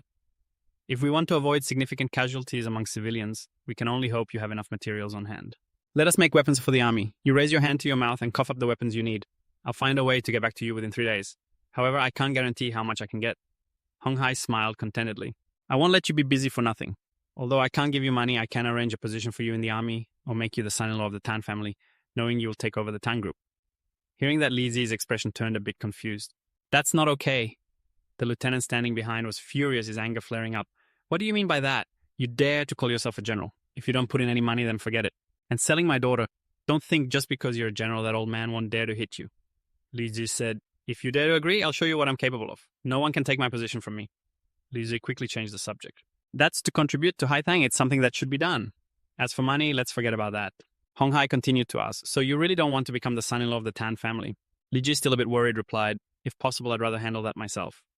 Inside a spacious corridor, Qin Tian stood below, recalling the previous scene. So those people earlier must have been injected with the blood of the gods. I didn't expect them to find a way to open the second-level tunnel so quickly. Li Ji stepped in from outside, intending to ask something, but paused. Qin Tian, why did you... He turned his face to look at him and said, the second-level tunnel is not something that someone like you can interfere with. If you don't want to die, then stay as far away as possible. Li Ji brushed aside that remark and continued to ask, what exactly is in the second-level tunnel? Why are you so wary of it? Qin Tian crossed his arms, his voice heavy. A large number of A-level creatures, even S-level ones. As night fell at the temporary military base in Haithan, Hong Hai spoke up. Leave the Black Leopard and those guards to the military. We'll handle it. Don't get involved anymore. Behind him, the lieutenant seemed to realize that intention. According to the documents, the accident at the mine related to Li Zi's parents, the Tang group, at most, is just about compensating a sum of money. Why go to the extent of killing to silence them? Plus, that assassin tonight was clearly under the control of some unidentified drug. The issue with the Tang group is not small, but if it really involves Nin Donghao, dealing with him will be a bit troublesome. The next steps should still be handed over to the military. That would be better. Moreover, I also need to use this to make Li Ji owe the military a favor. At this moment, Li Ji spoke up. So if I complete the third-level trial, my strength could advance a level? Qin Tian explained, level B and above it will become increasingly difficult to improve. Completing the third-level trial won't elevate you to A level. It can only help you obtain the medicinal materials and weapon resources from the tower. Qin Tian, you wonder about many weapons, don't you? He replied, if you want to use mineral weapons to help humanity, you could say they are endlessly usable. Li Ji stepped forward. So what are we waiting for? Let's start the third-level trial right away. He saw Qin Tian stop and wondered, what's wrong? His voice became serious. There's something I must tell you before you decide whether to proceed with the third-level trial. I've said before that the entire Otherworld is a larger prison than your world. This prison has 3 levels from the outside in. The outermost level holds B-level criminals, and lower, which is also the area that connects to your other world. Your current world is connected to the middle level, which holds S and A-level criminals, and that is also the area where the second-level tunnel connects. The innermost level holds serious offenders, whose ranks have exceeded human evaluation. You are respectively the general, the gatekeeper, and the king. The mission of the merchant clan is to guard the gate of the otherworld and prevent those criminals from escaping. He questioned, if that's the case, why did the otherworld tunnel appear? Qin Tian emphasized, because there are traitors in the merchant clan. He, along with the criminals from the inner level, colluded to incite a riot trying to seize control of the gate of the otherworld to escape from the harsh survival environment of the otherworld. Seeing the riot that couldn't be extinguished, I had no choice but to forcibly seal the gate of the otherworld and wait for reinforcements. But who would have thought that millions of years have passed without any reinforcements? While my strength gradually became insufficient to maintain the seal, finally, 15 years ago, the outer gate of the prison shattered and the otherworld tunnel appeared. He scratched his head, sighing, so that's how it is.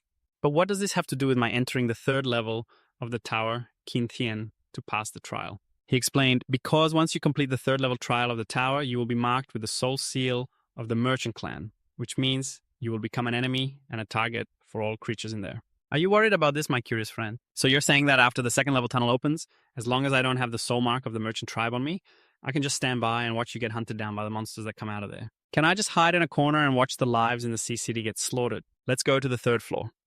Even though I'm not a god or anything, I absolutely won't cowardly hide and wait to die. Even if the opponent is stronger than me, I'd still choose to die charging forward. After hearing those words, the Skybreaker fell into deep thought. He scoffed at the B-level kid. You're pretty cocky, huh? Then I'll be just as cocky with you. You're confident, right? Now that's more like your style. Being too serious really doesn't suit you. By the way, did you just call me a B-level kid or something? I didn't catch that. The Skybreaker denied it. You must have misheard. The two of them stepped out of the spatial gate.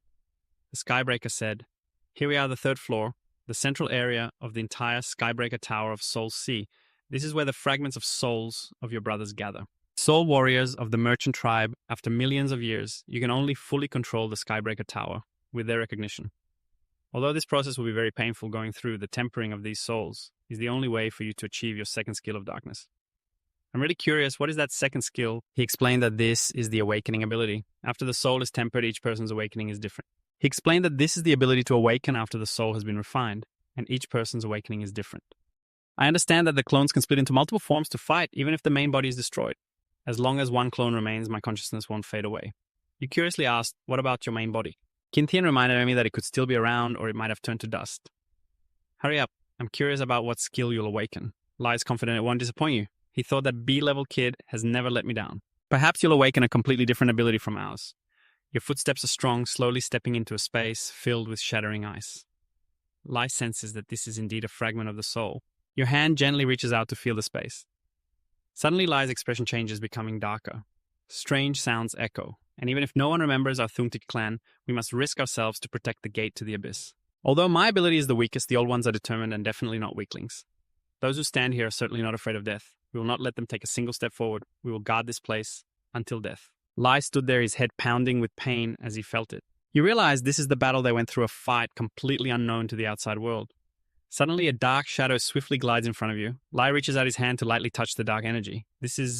At that moment, a figure resembling you spoke. Take a good look at those who sacrificed themselves here. Who doesn't have power far beyond yours? You are just an ordinary B-level, not even qualified to participate in this battle. Why bother wading into this murky water? Li replied, yes, I'm just a B-level, but so what? I also have people I want to protect and beliefs I want to uphold. The other scoffed, don't you find what you said amusing? Lai firmly retorted, if you want to laugh, go ahead. Even if the enemy is 1,000 times stronger than me, I won't back down. I will resist until the end, even if my small strength can only stir a ripple in this great tide.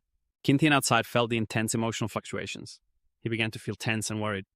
Could it be that Lai's two bodies are clashing directly, causing chaos in space? The dark force questioned if he was overestimating himself. Li became tense, his teeth clenched. He unleashed a massive surge of power to attack you. Lai immediately stepped back to evade. He looked down on you, saying, all my strength comes from the fear within you. What will you use to resist just that tiny belief of yours? But Lai countered, not just me, I can feel it. All the souls here are just like me. To protect the beliefs in our hearts, even if it costs our lives, we won't hesitate. You throw a punch. They are all real existences. Lai's expression is determined while you are just my inner demon. Soon after the dark force was dispelled by you, Lai triumphantly said, no. I must say it was just a fleeting thought in my mind. The shadows rose and you realized the souls of the Thungtish clan. The system learned the second skill, soul protection. Lai thought to himself, is this a blessing for me? The skill information board enhances the combat and defense abilities of all followers. Are you satisfied? Just then, Qin's voice rang out. That B-level kid keeps bringing me surprises. One surprise after another, Lai called out to Qin, looking at the strange phenomenon before him. What is this gate? He explained. This is a portal to another space where our Thungtik clan stores potions and weapons. Lai suggested, let's go take a look. I'm curious about how many things are stored here. Qin replied, those glowing areas store weapons and recovery potions enough to support a battle involving hundreds of thousands of people. As for the ores you need to craft weapons, you could say, everything you see now is them. Lai spoke up, I suddenly feel like I've just become rich. Do the other 3 floors also have good stuff? He responded, there's nothing else. The 4th and 5th floors simulate the environments of the 2nd and 3rd levels of the Abyss to help you adapt quickly and enhance your combat ability. Lai curiously asked, what about the 6th floor? What's there? But Qin explained, with your current strength, you're not qualified to know that. Moreover, I hope you never have the chance to open it. The system was being mysterious again. Not qualified to know Don't tell me that reaching the 6th floor means running out of money. It could very well be that the 4th and 5th floors have no rewards at all. Who knows, maybe the 6th floor is completely empty too. He told himself to hold on right then in the lab as the temperature rose, the voice of the total number of people who had injected the god's blood echoed. The entire thing was wiped out by the military, so how could they be so indifferent? When did the military have relations with them? He continued, moreover, according to reliable sources, the Black Leopard has been secretly detained by the military. He was horrified and shouted, "What, the Black Leopard isn't dead? That guy knows too much. He might betray us at any moment. Quickly power up the 2nd level tunnel. Eyes block it off, but the surrounding area hasn't been evacuated yet. If we start now?" "Yes, so what if they disregard the lives of those common folks? What does that have to do with you? Hurry up and get to work." Right after that, a mechanical sound echoed from the cliff, 3, 2, 1, and then a dark sphere was awakened and activated. The people around fell into panic. "What is this hurry look?" The clock is sounding an alarm detecting an unidentified radiation source. The workers' faces turned fearful and pale as they screamed in a frenzy during the chaos. "Don't come over here. There's pushing and shoving happening. Help me run. Run. Everyone in the light curtain is dead. What are you standing there for? That light curtain is still expanding. Go, hurry." The general was worried. The radiation leak from the secondary channel has expanded 10 kilometers. The radiation levels are still within controllable limits. So he calmly ordered, seal off all communications. Close the entrance to the Otherworld. Absolutely do not let any information leak out. He continued, but the Otherworld we are in is only 60 square kilometers. At the current rate, after 36 hours, the radiation will spread outside from the entrance to the Otherworld. Once the radiation leaks, it will still attract attention from the outside. He turned to ask, "How long until the 2nd level tunnel can be fully opened?" "Cao, you answer." 48 hours, he replied coldly. "Then we just need to keep them occupied for these 48 hours without paying attention to us. Release our insects that are still in the 3 mining areas of the NG Corporation. Is Mr. Nindong Hao investigating me? Then I will make you the target of everyone." A gloomy atmosphere enveloped the entire city. General Hong asked, "How much ore did you bring?" 600 tons, Li Ji replied. He lifted his teacup, savoring it. "Not bad." "Kid, you're quite generous. Look at this." Li Ji was surprised to see the envelope. "What is this?"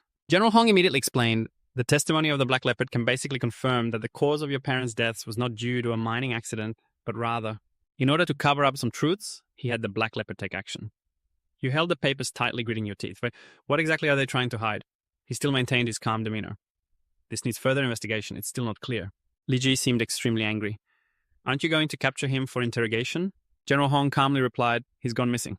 Including the others that the Black Leopard mentioned, they've all disappeared. You're not even part of the military, so I can't disclose too much information." You then asked, "What about Nindong Hao? Is he involved?" He pondered silently before speaking. "Currently, the investigation results cannot be determined. If it really involves Nindong Hao, what can you do?" General Hong's face tightened as he smirked. "Kill him. Even if you have that capability with your current identity, it will bring you endless trouble." Li Ji fell silent for a moment before responding. "So what? Do you have any suggestions, General Hong?" He smiled and replied, "Sometimes a person's identity determines what they can do. For example, joining the military. With the military as support, don't even mention Toide Hao. Even if Nindong Hao has issues, if you kill him, you absolutely won't encounter any trouble." Hearing this, Li Ji revealed a smirk, looking straight at him. "What you want? I'm afraid it's not just to have me join the military." General Hong coughed a few times like a mouse in distress. "Where do you think you're going, kid? If you join the military, you're one of us. It's only natural for me to protect you since we're family now. So Li Ji, do you have anything good? Like a mineral mine, for instance. If the military needs it, you wouldn't want to take money from it, right? You're right, aren't you?" Li Ji was dissatisfied, which was probably true. Suddenly, the sound from Hatan's listening device rang incessantly.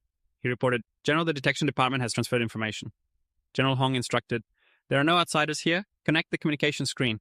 A voice from the screen reported, "Many invasions by the insect race have occurred in Haithan." Images appeared showing the area with red dots. The person continued, "This is the area in question." Li Ji observed and suddenly realized something. He thought for a moment, Longwon Hospital isn't that where Duan Ngao is. We must inform Tan Tuam to withdraw immediately. In the hospital room, everyone seemed to be chatting about something. Suddenly, Li Ji's phone rang. Tan Tuam casually picked up the phone and calmly asked Li Ji, "What's going on?" The black creature rushed in from outside, responding to Lai's desperate call. "Quick, take Dao Nao out of the hospital so I can stop it. Everyone go ahead." Dao Nao's strength was incredibly weak as she spoke in a noble tone. Tuam quickly helped him run away. "Be careful." Other patients in the hospital were also fleeing in panic, shouting for their lives. "Run fast." Tuam wondered why a creature appeared in the hospital. Dao Nao spoke. "Miss, just go ahead. Don't worry about me." She looked confused and asked, "What are you talking about?" Tuam was determined to move forward. "I won't leave you behind." The black creature immediately lunged to attack Tuam, the powerful strike sending her flying away. Tuam refused to give up, struggling to grab a broken piece of wood. Amidst Daonao's worry, the noble lady shouted, "Run! Run!" The black creature with sharp teeth was waiting behind. Suddenly, a piece of wood fell from afar and hit it in the face. Tuam calmly continued, "Even though I don't have combat skills, but I am still a Class B person. You want me to leave you and run away alone? I can't do that." The black creature swung its long claw, breaking the piece of wood in half. It immediately counterattacked, sending her crashing into the wall as Daonao shouted, "Miss!" Lijiat quickly flew over, murmuring, "Tuam might have been attacked. I don't know the situation. Maybe I have to try a new skill." The system displayed Soul Protection skill, activated, enhancing combat and defense for all followers. A protective barrier was erected in front of Tuam. Lijiat's voice echoed, "Tuam, get up. You can do it." Tuam looked dazed. She received the Soul Protection skill, enhancing her defense and attack. He asked her, "Do you trust me?" "Get up, I believe in you," Lijiat continued. "You need to show those filthy insects." Realizing her own abilities, the Soul Protection skill took effect. She prepared to launch an attack. "Let me show you the strength of this young lady." Tuam grabbed the leg of the black creature and threw it high, causing it to crash down to the ground. The powerful attack shattered the ground into pieces, leaving her in shock. "Did I do that?" Tuam's eyes widened. "Is this really me?" Lijiat appeared unexpectedly.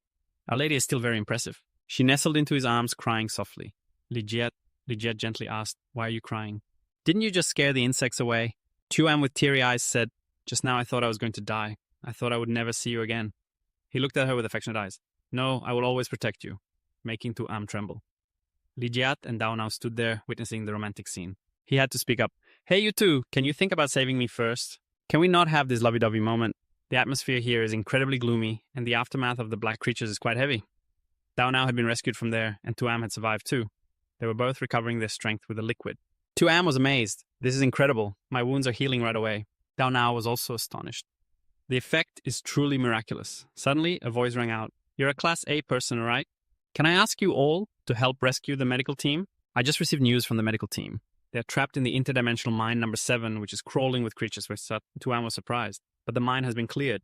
Why are there creatures appearing?" Lijiat looked puzzled. "Mine number 7 belongs to the NG Corporation. How can creatures be near here?" "Maybe those creatures just came from there," she agreed. "That's possible." Lijiat quickly left to see what the NG Corporation was up to. The scene was chaotic. There had been a cave-in at the mine. "All unrelated staff, leave immediately. Do not gather at the entrance. Let us in. My brothers are still in there." "What cave-in? Clearly those creatures appeared. Let us in to save people," Tianheng shouted. "What are you talking about? If I say it's a cave-in, then it is. Where would creatures come from? If you keep spreading rumors and causing trouble, don't blame us. We won't be polite. Those down there are insisting on the video my brothers just sent. There are clearly creatures inside. Why won't you let us in? The longer we wait, the more danger those inside are in." The guy angrily ordered, "Arrest all these troublemakers." Suddenly a voice echoed from afar. "UNG Corporation folks are really something." The mighty Tianheng shouted angrily, "Who dares to doubt our group?" As he stepped forward with confidence, he demanded, "Will you step aside on your own, or do I need to make you?" With a smirk, he added, "Miss Tan, this isn't your Longmen Sanhai territory." "You're overstepping your bounds," she replied with a cold expression. "I have someone trapped inside Longmen Sanhai. I need to go in and save them. That's not meddling, is it?" The guy threatened, "If you plan to barge in, don't say we didn't warn you." But Tanjian stood her ground, ignoring the threats. Li Ji suddenly appeared right behind Tianhong, ready to charge in, but that would be exhausting. "Why don't you just tell them to let us in?" The guy panicking asked. "Who are you?" "Don't mess around. I'm the vice president of NG Corporation." He shot a cold glance at me, saying, "You're just a lowly miner with no background, but your NG Corporation doesn't scare me." He stubbornly insulted Li Ji. Suddenly, a powerful force from afar struck him unexpectedly. The overwhelming strength sent Li Ji flying, but he remained calm, raising his hand to block the attack. Dong Hao stepped forward, asking, "What's going on?" Tianhong smugly replied, "Finally, President Ning has arrived. Tanji An is spreading ridiculous rumors, insisting there's a bug tribe inside and wants to storm our mine," he said sternly. "Tanji, and you better give me an explanation." Terrified Zhi-an rushed to hug Li Ji, saying, "We have a medical team trapped inside. They said there are many bug tribes." Dong Hao looked up, stating, "This mine was cleared of all anomalies by my NG Corporation over 3 years. I just received the mining permit from the city lord." Li Ji thought silently for a long moment before turning away. "Today I'll let you off the hook, Tan. Consider it a favor." He hurried to Dong Hao. "Are you blind to the lives of ordinary people?" Dong Hao angrily retorted. "Li Ji, it's not your turn yet." He pointed with 5 fingers, activating the second level of dark enhancement techniques. "The mine is right behind you. If you don't believe me, you can check for yourself," he said calmly. "I don't need to waste time confirming this nonsense." The system displayed human level, a gravity control skill steel body. "Do I need to step in?" Li Ji gently replied. "No need. He'll get slapped soon enough." Suddenly, a blinding light appeared, and in an instant, Li Ji was right in front of them, leaving Dong Hao bewildered, thinking, what just happened? Li Ji stood still, glancing at the monstrous bug, while Dong Hao raised his hand, his eyes brightening as he activated gravity control. You don't need to bother verifying anymore, he said from behind. They'll appear right in front of you. People murmured, look, there really are bug tribes inside. Let us in quickly. This is proof. We need to let everyone know. They pushed and shoved, demanding silence. Confiscate those phones recording this. Don't stop me. I need to save my friend, Li Ji hinted. Ning Dong Hao, do you still want to stop us from rescuing people? As he saw Dong Hao approaching. Tianheng softly called, President Ning, you can't let them in. He warned, wait until I finish dealing with this, then I'll settle things with you. Tianheng stammered, Dong Hao stepped forward, commanding, are you still blocking them? Everyone inside eliminate the bug tribe. Yes, sir, shouted his subordinates. At that moment, Zian tugged at Li Ji's shirt, saying, stay calm, I'm fine. Tanje, Anyu, and Duanao stay here. I'm going to save them. She agreed after hearing this. Be careful. Inside layers of mist revealed shadows. Tianheng exclaimed, why are there so many? There were only a dozen before. President Ning, there are too many bug tribes. Our manpower is insufficient. Dong Hao ordered, contact the other advanced practitioners from the corporation for support. Li Ji from a distance mocked, waiting for others to come to the rescue. You might as well take action yourself. The longer we wait, the lower the survival chances for those inside. He pointed and shouted, President Ning, no matter how noble your status is, if you get injured, it will affect the interests of the entire corporation. Li Ji scoffed. Interests, huh? You've clearly been living too comfortably for too long, losing all your passion and courage. He was left speechless. Li Ji said, I'm going to save them. You don't have any objections, right? Dong Hao frowned, reminding him, you're only level C. Are you trying to get yourself killed? He arrogantly replied, get myself killed. Then you lead the way behind me. The system activated the second level of dark enhancement. Li Ji charged ahead, saying, now, open your eyes wide and see who will die. His shadowy strikes were incredibly sharp and powerful. The space instantly became chaotic due to Li Ji's power. A mysterious voice echoed, Kid B, these insects are a bit strange. You're using shadow duplication, Li Ji. That's right. I feel like these bugs are different from any I've encountered before. Then you jumped up Chao, using the dark transformation technique of the Great Blade system, feeling more confident, because this is a mining area. With so many insects, why has no one noticed before? The voice continued, because these insects were just born today. You wondered how they could grow and develop so quickly. But I've never heard of any that were born at level C. That person must have used the blood of the divine, and after hearing that you were curious about what that divine blood was. The system board of the human race at level B has many dark abilities and achieves dark enhancement from B+ to A+. While moving, you wondered what the blood of the divine really is, and Qintian explained. The blood of the divine is a type of toxin that can enhance the combat power of any creature.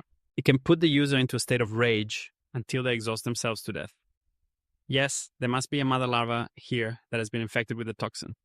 I've seen that after insects are infected, the next generation can be born with some. Even right after birth, they can reach level A. You wondered how this toxin appeared here. He hesitated, and Qintian reminded you to think carefully. Right now, saving people is the priority. At that moment, a voice echoed in the dark room, loud from outside. Could it be that the insects have discovered us? Is anyone coming to save us? A person in pain said, I don't want to die. The doctor reassured, hang in there. Someone will definitely come to save us. Just then, suddenly a strange worm fell at your feet, and you stepped on it hard. Li Jiat spoke up, finally found everyone. Everyone buzzed. It's a progression. We're saved. Great. Where's Lao Vu? Dong Hao silently assessed, isn't that kid level C? How could he deal with these insects so swiftly? Moreover, he's fighting so many insects alone without showing any signs of energy depletion. Could he be level B or level A like me? Qintian said. Li Jiat, the iron gate on the left, has something unusual inside. Suddenly, Tianhong pointed and asked, why is that kid going over there? Stay away from that door. That's where we keep the important items of our corporation. Li Jiat pondered. I sense there are insect tribes in there. The guy approached and scolded, are you listening? Get your filthy hands off. Those things inside are damaged. You can't compensate for them. His eyes narrowed. Storing important items, huh? When did your NG corporation start researching insect tribes? Tianhong stammered, what are you talking about? Don't talk nonsense. Li Jiat insisted, I'm not talking nonsense. Open this door and you'll know. At that moment, he walked over and ordered to open the door. The guy turned back hesitantly, saying, Ning Tong. Dong Hao shouted, open it. Tianhong replied, the password is only known by the person in charge. I can't contact him either. Li Jiat calmly drew his sword. This is easy. You declared that you would use a more brutal method to open the door, and immediately slashes were unleashed, shattering the wall. Li Jiat turned back, gritting his teeth.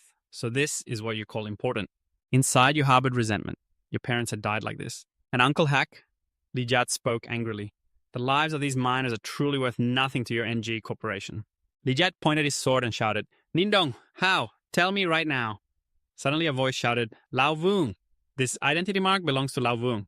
Didn't he die 2 years ago in the mine collapse? Why is he here now? Lao Tung Lao? Go Dong Hao angrily asked, What the hell is going on? Tin Hung stammered. Li Jiat pointed his sword at Chen. Isn't this clear enough?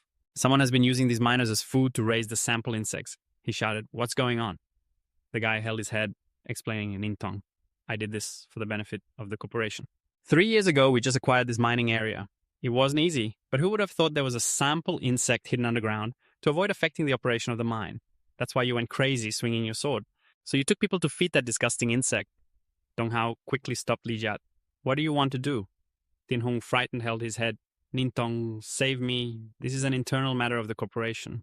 3 years ago, we fought hard to win this mine, but who would have thought there was a rare bug hiding underground affecting the operation of the mine, which is why you went crazy, swinging your sword. So you guys took someone to raise that disgusting bug.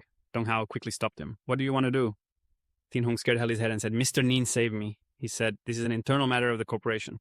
It's not your place to interfere and scold the miners who died here. If it's not 1,000, it's still a few hundred people. Do you still want to help your vice president cover this up? The others are inciting him, saying, he's the murderer of our miners. Are we not human? We must bring those involved to trial. These people deserve to be executed. He shouted at you guys. You're too idle, aren't you? Hurry up and get these miners out of here, Shinnin. I'm out of options. At that moment, Teachmin appeared and took action to kill that scum Quack right away. You don't need to stop me. Now's a good chance for him to experience what it feels like to be food for those bugs. Dong Hao silently watched Li Jiat's back as Tin Hung explained the creature's level. It's only level B, but when threatened, it can enter a state of rage and madness. By then, our entire mining area will be sealed off, causing irreparable losses to the corporation. He threw a punch and shouted, I see you're worried about your position in the corporation. Just then, a red light suddenly flooded the space, and the two of them stared in shock at the giant creature that appeared. Upon seeing it, he stammered, and then Tin Hung went crazy and ran away. No, I don't want to die.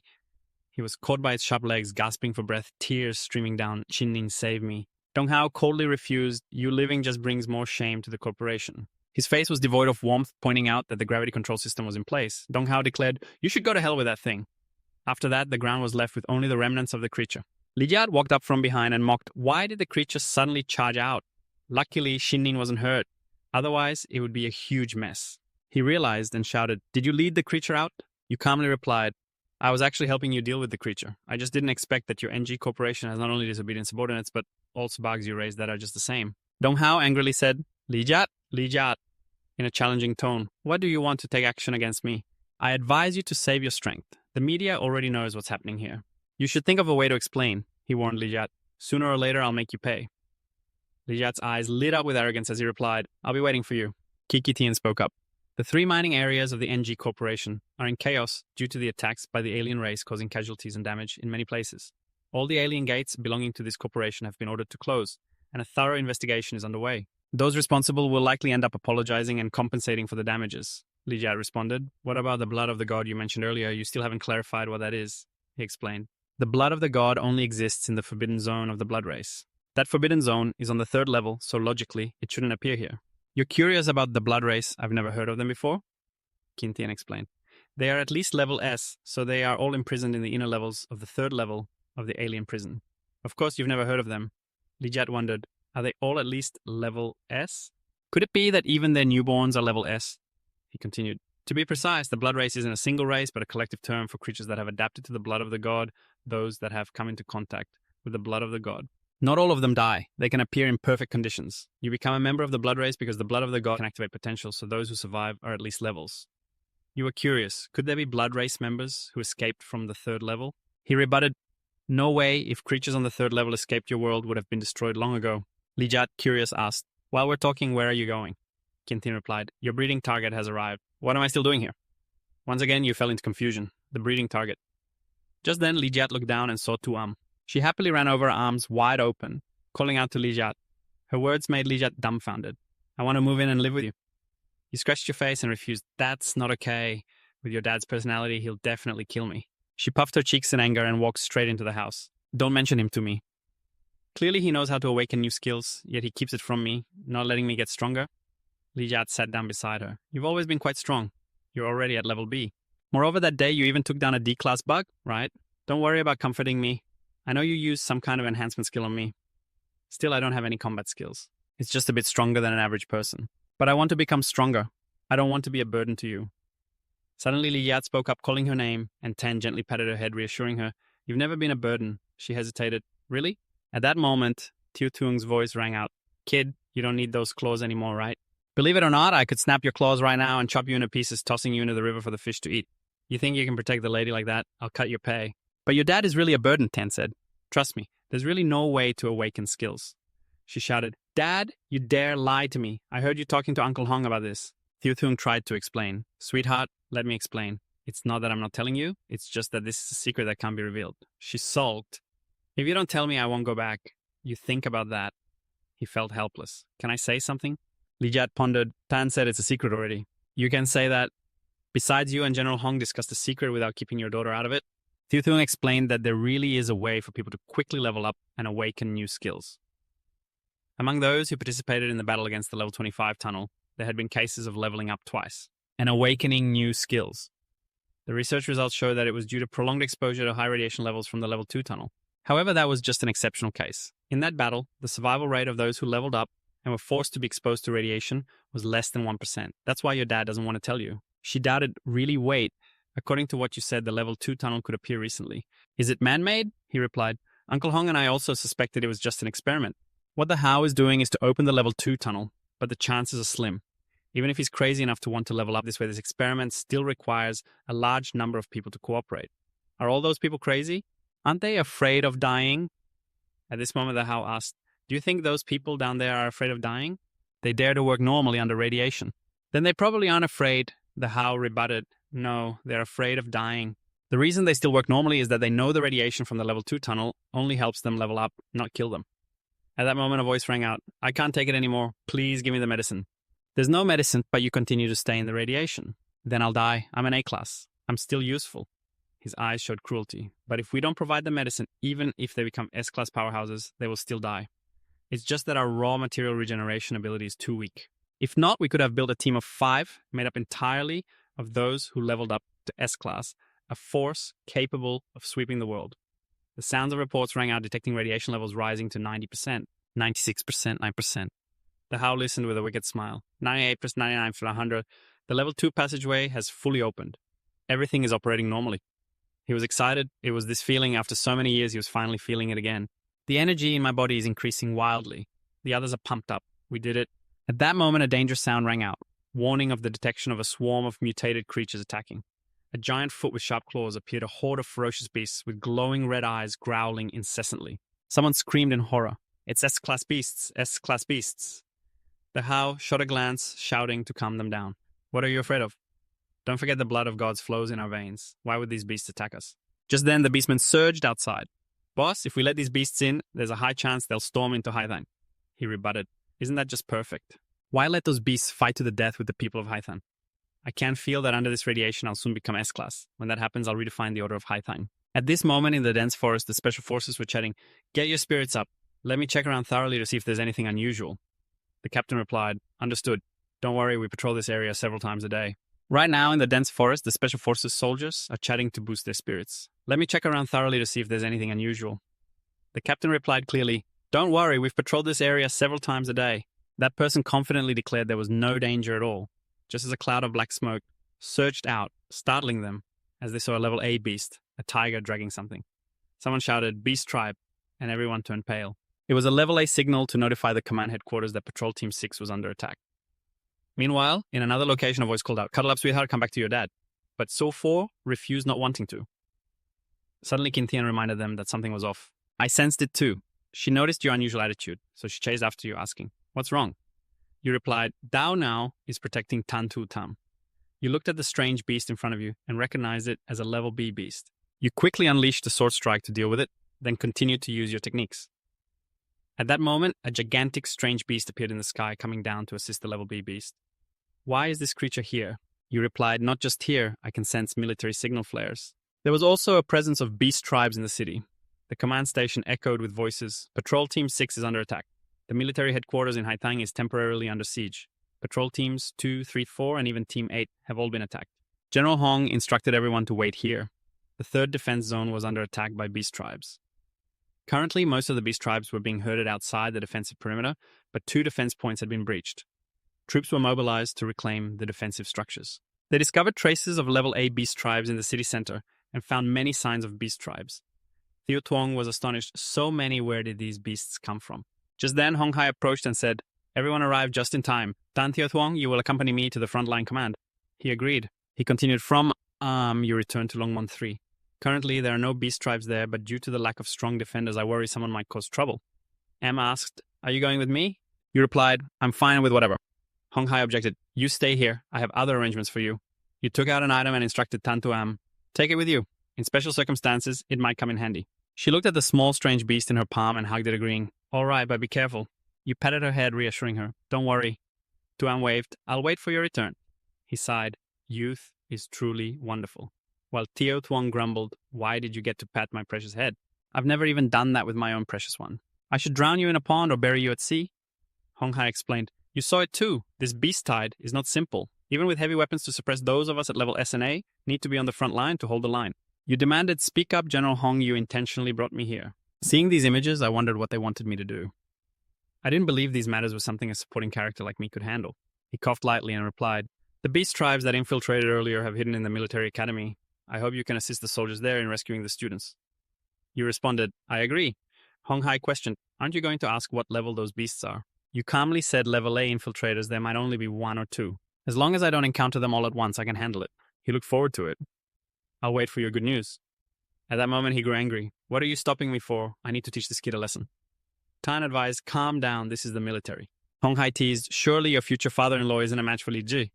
Tio Tuong rebutted, "I'm level A and can't beat him. He must be thinking he can sense it. This kid even has enough strength to confront level S." In another place, an angry voice rang out, "These beasts are too cunning. They always ambush rescue teams when we let our guard down." Someone agreed, "That's right, I've never faced such a humiliating battle. If there were no students inside, I would have blown this place to smithereens long ago." Someone rushed in to report that reinforcements sent by the military had arrived. The commander was surprised. A level A reinforcement? A subordinate presented the documents, and one read, "He's a level E minor." He was shocked. What is the higher up out of their mind? "Both of us are level B, leading the team and suffered heavy losses. What use is a level E like him?" Someone joked, "Could it be that some little prince is here to make a name for himself?" The commander ordered, "Get him out of here. We don't need a subordinate to remind us." Behind you, they were startled and moved aside, shouting, "Who's that?" At that moment, you unleashed terrifying sword strikes. They widened their eyes and gasped, "Beast tribe, when did you look down on me and dare to doubt me?" The commander was furious. Wasn't he supposed to be level E? A subordinate replied, "The documents really state he's a level E minor." Someone stammered, "One strike killed a level B." You instructed, "You all keep your positions here." The commander, furious, said, "Aren't you supposed to be an E-level subordinate?" The underling stammered, "The document actually states E-level minor." Someone else added, "One move could take down a B-level." Lee instructed, "You guys hold the fort here." The search and rescue operation had me worried as Lai darted quickly through the night, assessing those beasts lurking in the shadows, always waiting for the right moment. No wonder they were out searching for help before. Always ambushed? It was astonishing how much smarter those orcs were. Their intelligence level was on par with yours, and you felt helpless. Was that a compliment or an insult? At that moment, Lai sensed someone nearby. He immediately responded from the rooftop, looking down. Below him was a gigantic monster continuously emitting terrifying growls. Lakha's face tightened, his teeth clenched. Then his hand reached out into the air. "Key rank human system metal crafting skill." Lai smirked. This guy's skill was quite rare. His voice still trembled when facing the monster. After that, he gripped his sword tightly and shouted, "I'll take you on." At that moment, the monster swatted its hand, and Lakha was thrown against the wall, clutching his body in despair, wondering why. "I'm clearly C rank, but I can't awaken any skills." Lakha lowered his eyes, feeling sad. They weren't wrong. He was a useless piece of trash. Just then, Lai's voice rang out and he opened his eyes wide. "Are you really trash?" "That depends on how you act." He flew in front of Lakha. "Did you not hear what others said? The rescue team is not far from here. Which place will you choose to ask for help, or do you want to come with me to save more people?" "Yes," he agreed. "I'll follow you. I know how to find the students hiding." "Let me introduce myself. Welcome aboard. My name is Lai."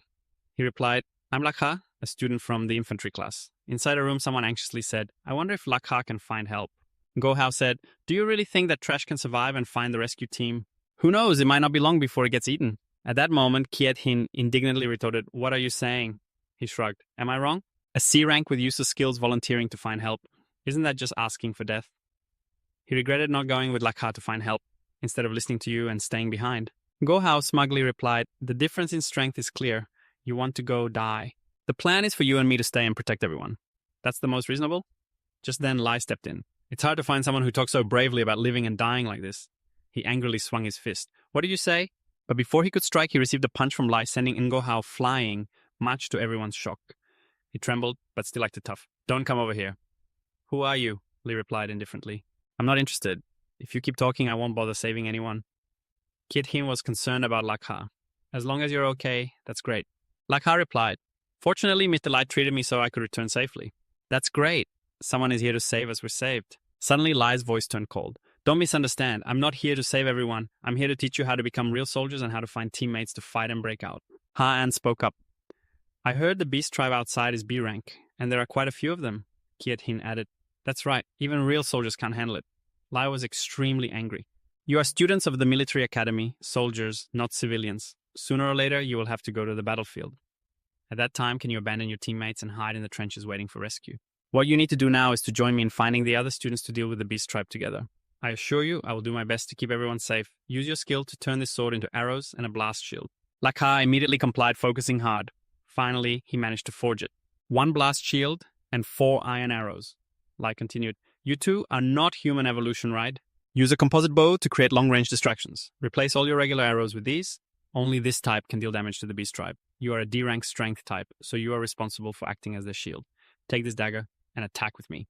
Lakha was taken aback. I attack directly. Ngohao laughed contemptuously. It's ridiculous to let him attack directly with that useless skill. What else can he do besides being a blacksmith? Hearing this made Lakha grit his teeth in anger. Li stepped forward. There's no need to argue with him. What you need to do now is pick up your weapons and fight alongside me. He looked up and saw a strange object. It was right above the glass, a B-rank tiger beast that suddenly lunged down ferociously. Both Lakha and Kit Hin were startled, exclaiming, The beast tribe, Lai calmly said. Remember, you are soldiers, as long as you believe in yourselves. You will definitely be able to eliminate the beasts before you. The system displayed Darkness Enhancement protects the soul.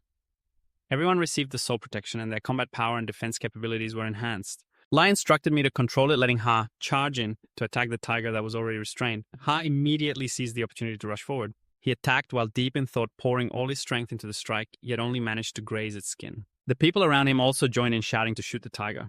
It thrashed and growled ferociously, but the chains kept swinging back and forth, making everyone extremely cautious. Lai praised Ha for his good coordination as he charged in to attack. Ha, unleash your skills. What you have in your hand is not just a sword, it's a dark energy weapon that can transform into a massive flail. He continued, it can also turn into iron chains or any weapon shape that benefits you. Ha paused for a moment, confused about all the shapes, but then he understood and charged forward. I get it now. The sword swung long towards the tiger, piercing its mouth.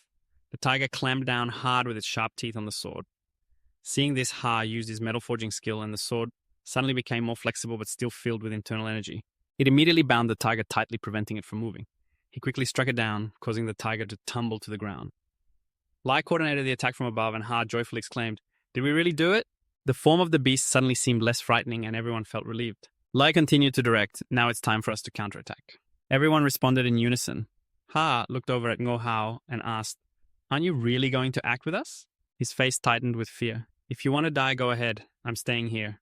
My dad will definitely send someone to rescue me, he insisted. Lai calmly replied, Let's go ahead. The longer we waste time here, the more danger the surviving students will be in. He looked at you, his voice slightly hesitant. But do we really have to leave him behind? Lai rebutted that statement. It's not that we're abandoning him. He's the one abandoning everyone out of fear. Outside, Dong-Tri stood in the formation, instructing, Let the beast defense team move up. The beast's eyes glowed red as its claws swiped at them. He quickly raised his hand, continuing to command the attack formation. The soldiers around him received the order and swiftly complied, beginning their assault. A barrage of bullets struck the massive beast. Duong-Tri also used his strength, Die Beast. His vines shot out, binding it tightly. The soldiers there felt a bit of joy. We did it! The huge beast suddenly let out a roar and broke free from the vines. The soldiers, who had just felt a bit of relief from capturing it, were now panicking. Duong-Tri stood still, shouting orders for everyone to get back. The beast swiped its claws at him. Duong-Tri raised both hands in front to block the blow, but he was thrown back as the ferocious beast approached with its sharp fangs. They formed a line and opened fire on it. Damn it, the bullets fired had no effect on it at all. Duong-Tri sat on the ground shouting, Get out of here! Forget about me! The beast approached him, raising its hands and growling loudly. It opened its mouth wide, revealing its sharp fangs, lunging at Duong-Tri when a dark shadow suddenly appeared above the monster. You're doing well as a teacher. Lai quickly cut off its head. It's a shame to die like this. Duong-Tri looked up bewildered. A B-rank kill. He's an A-rank. 2 soldiers came over to help him up. Your Ha and the others are coming from behind. Dong teacher.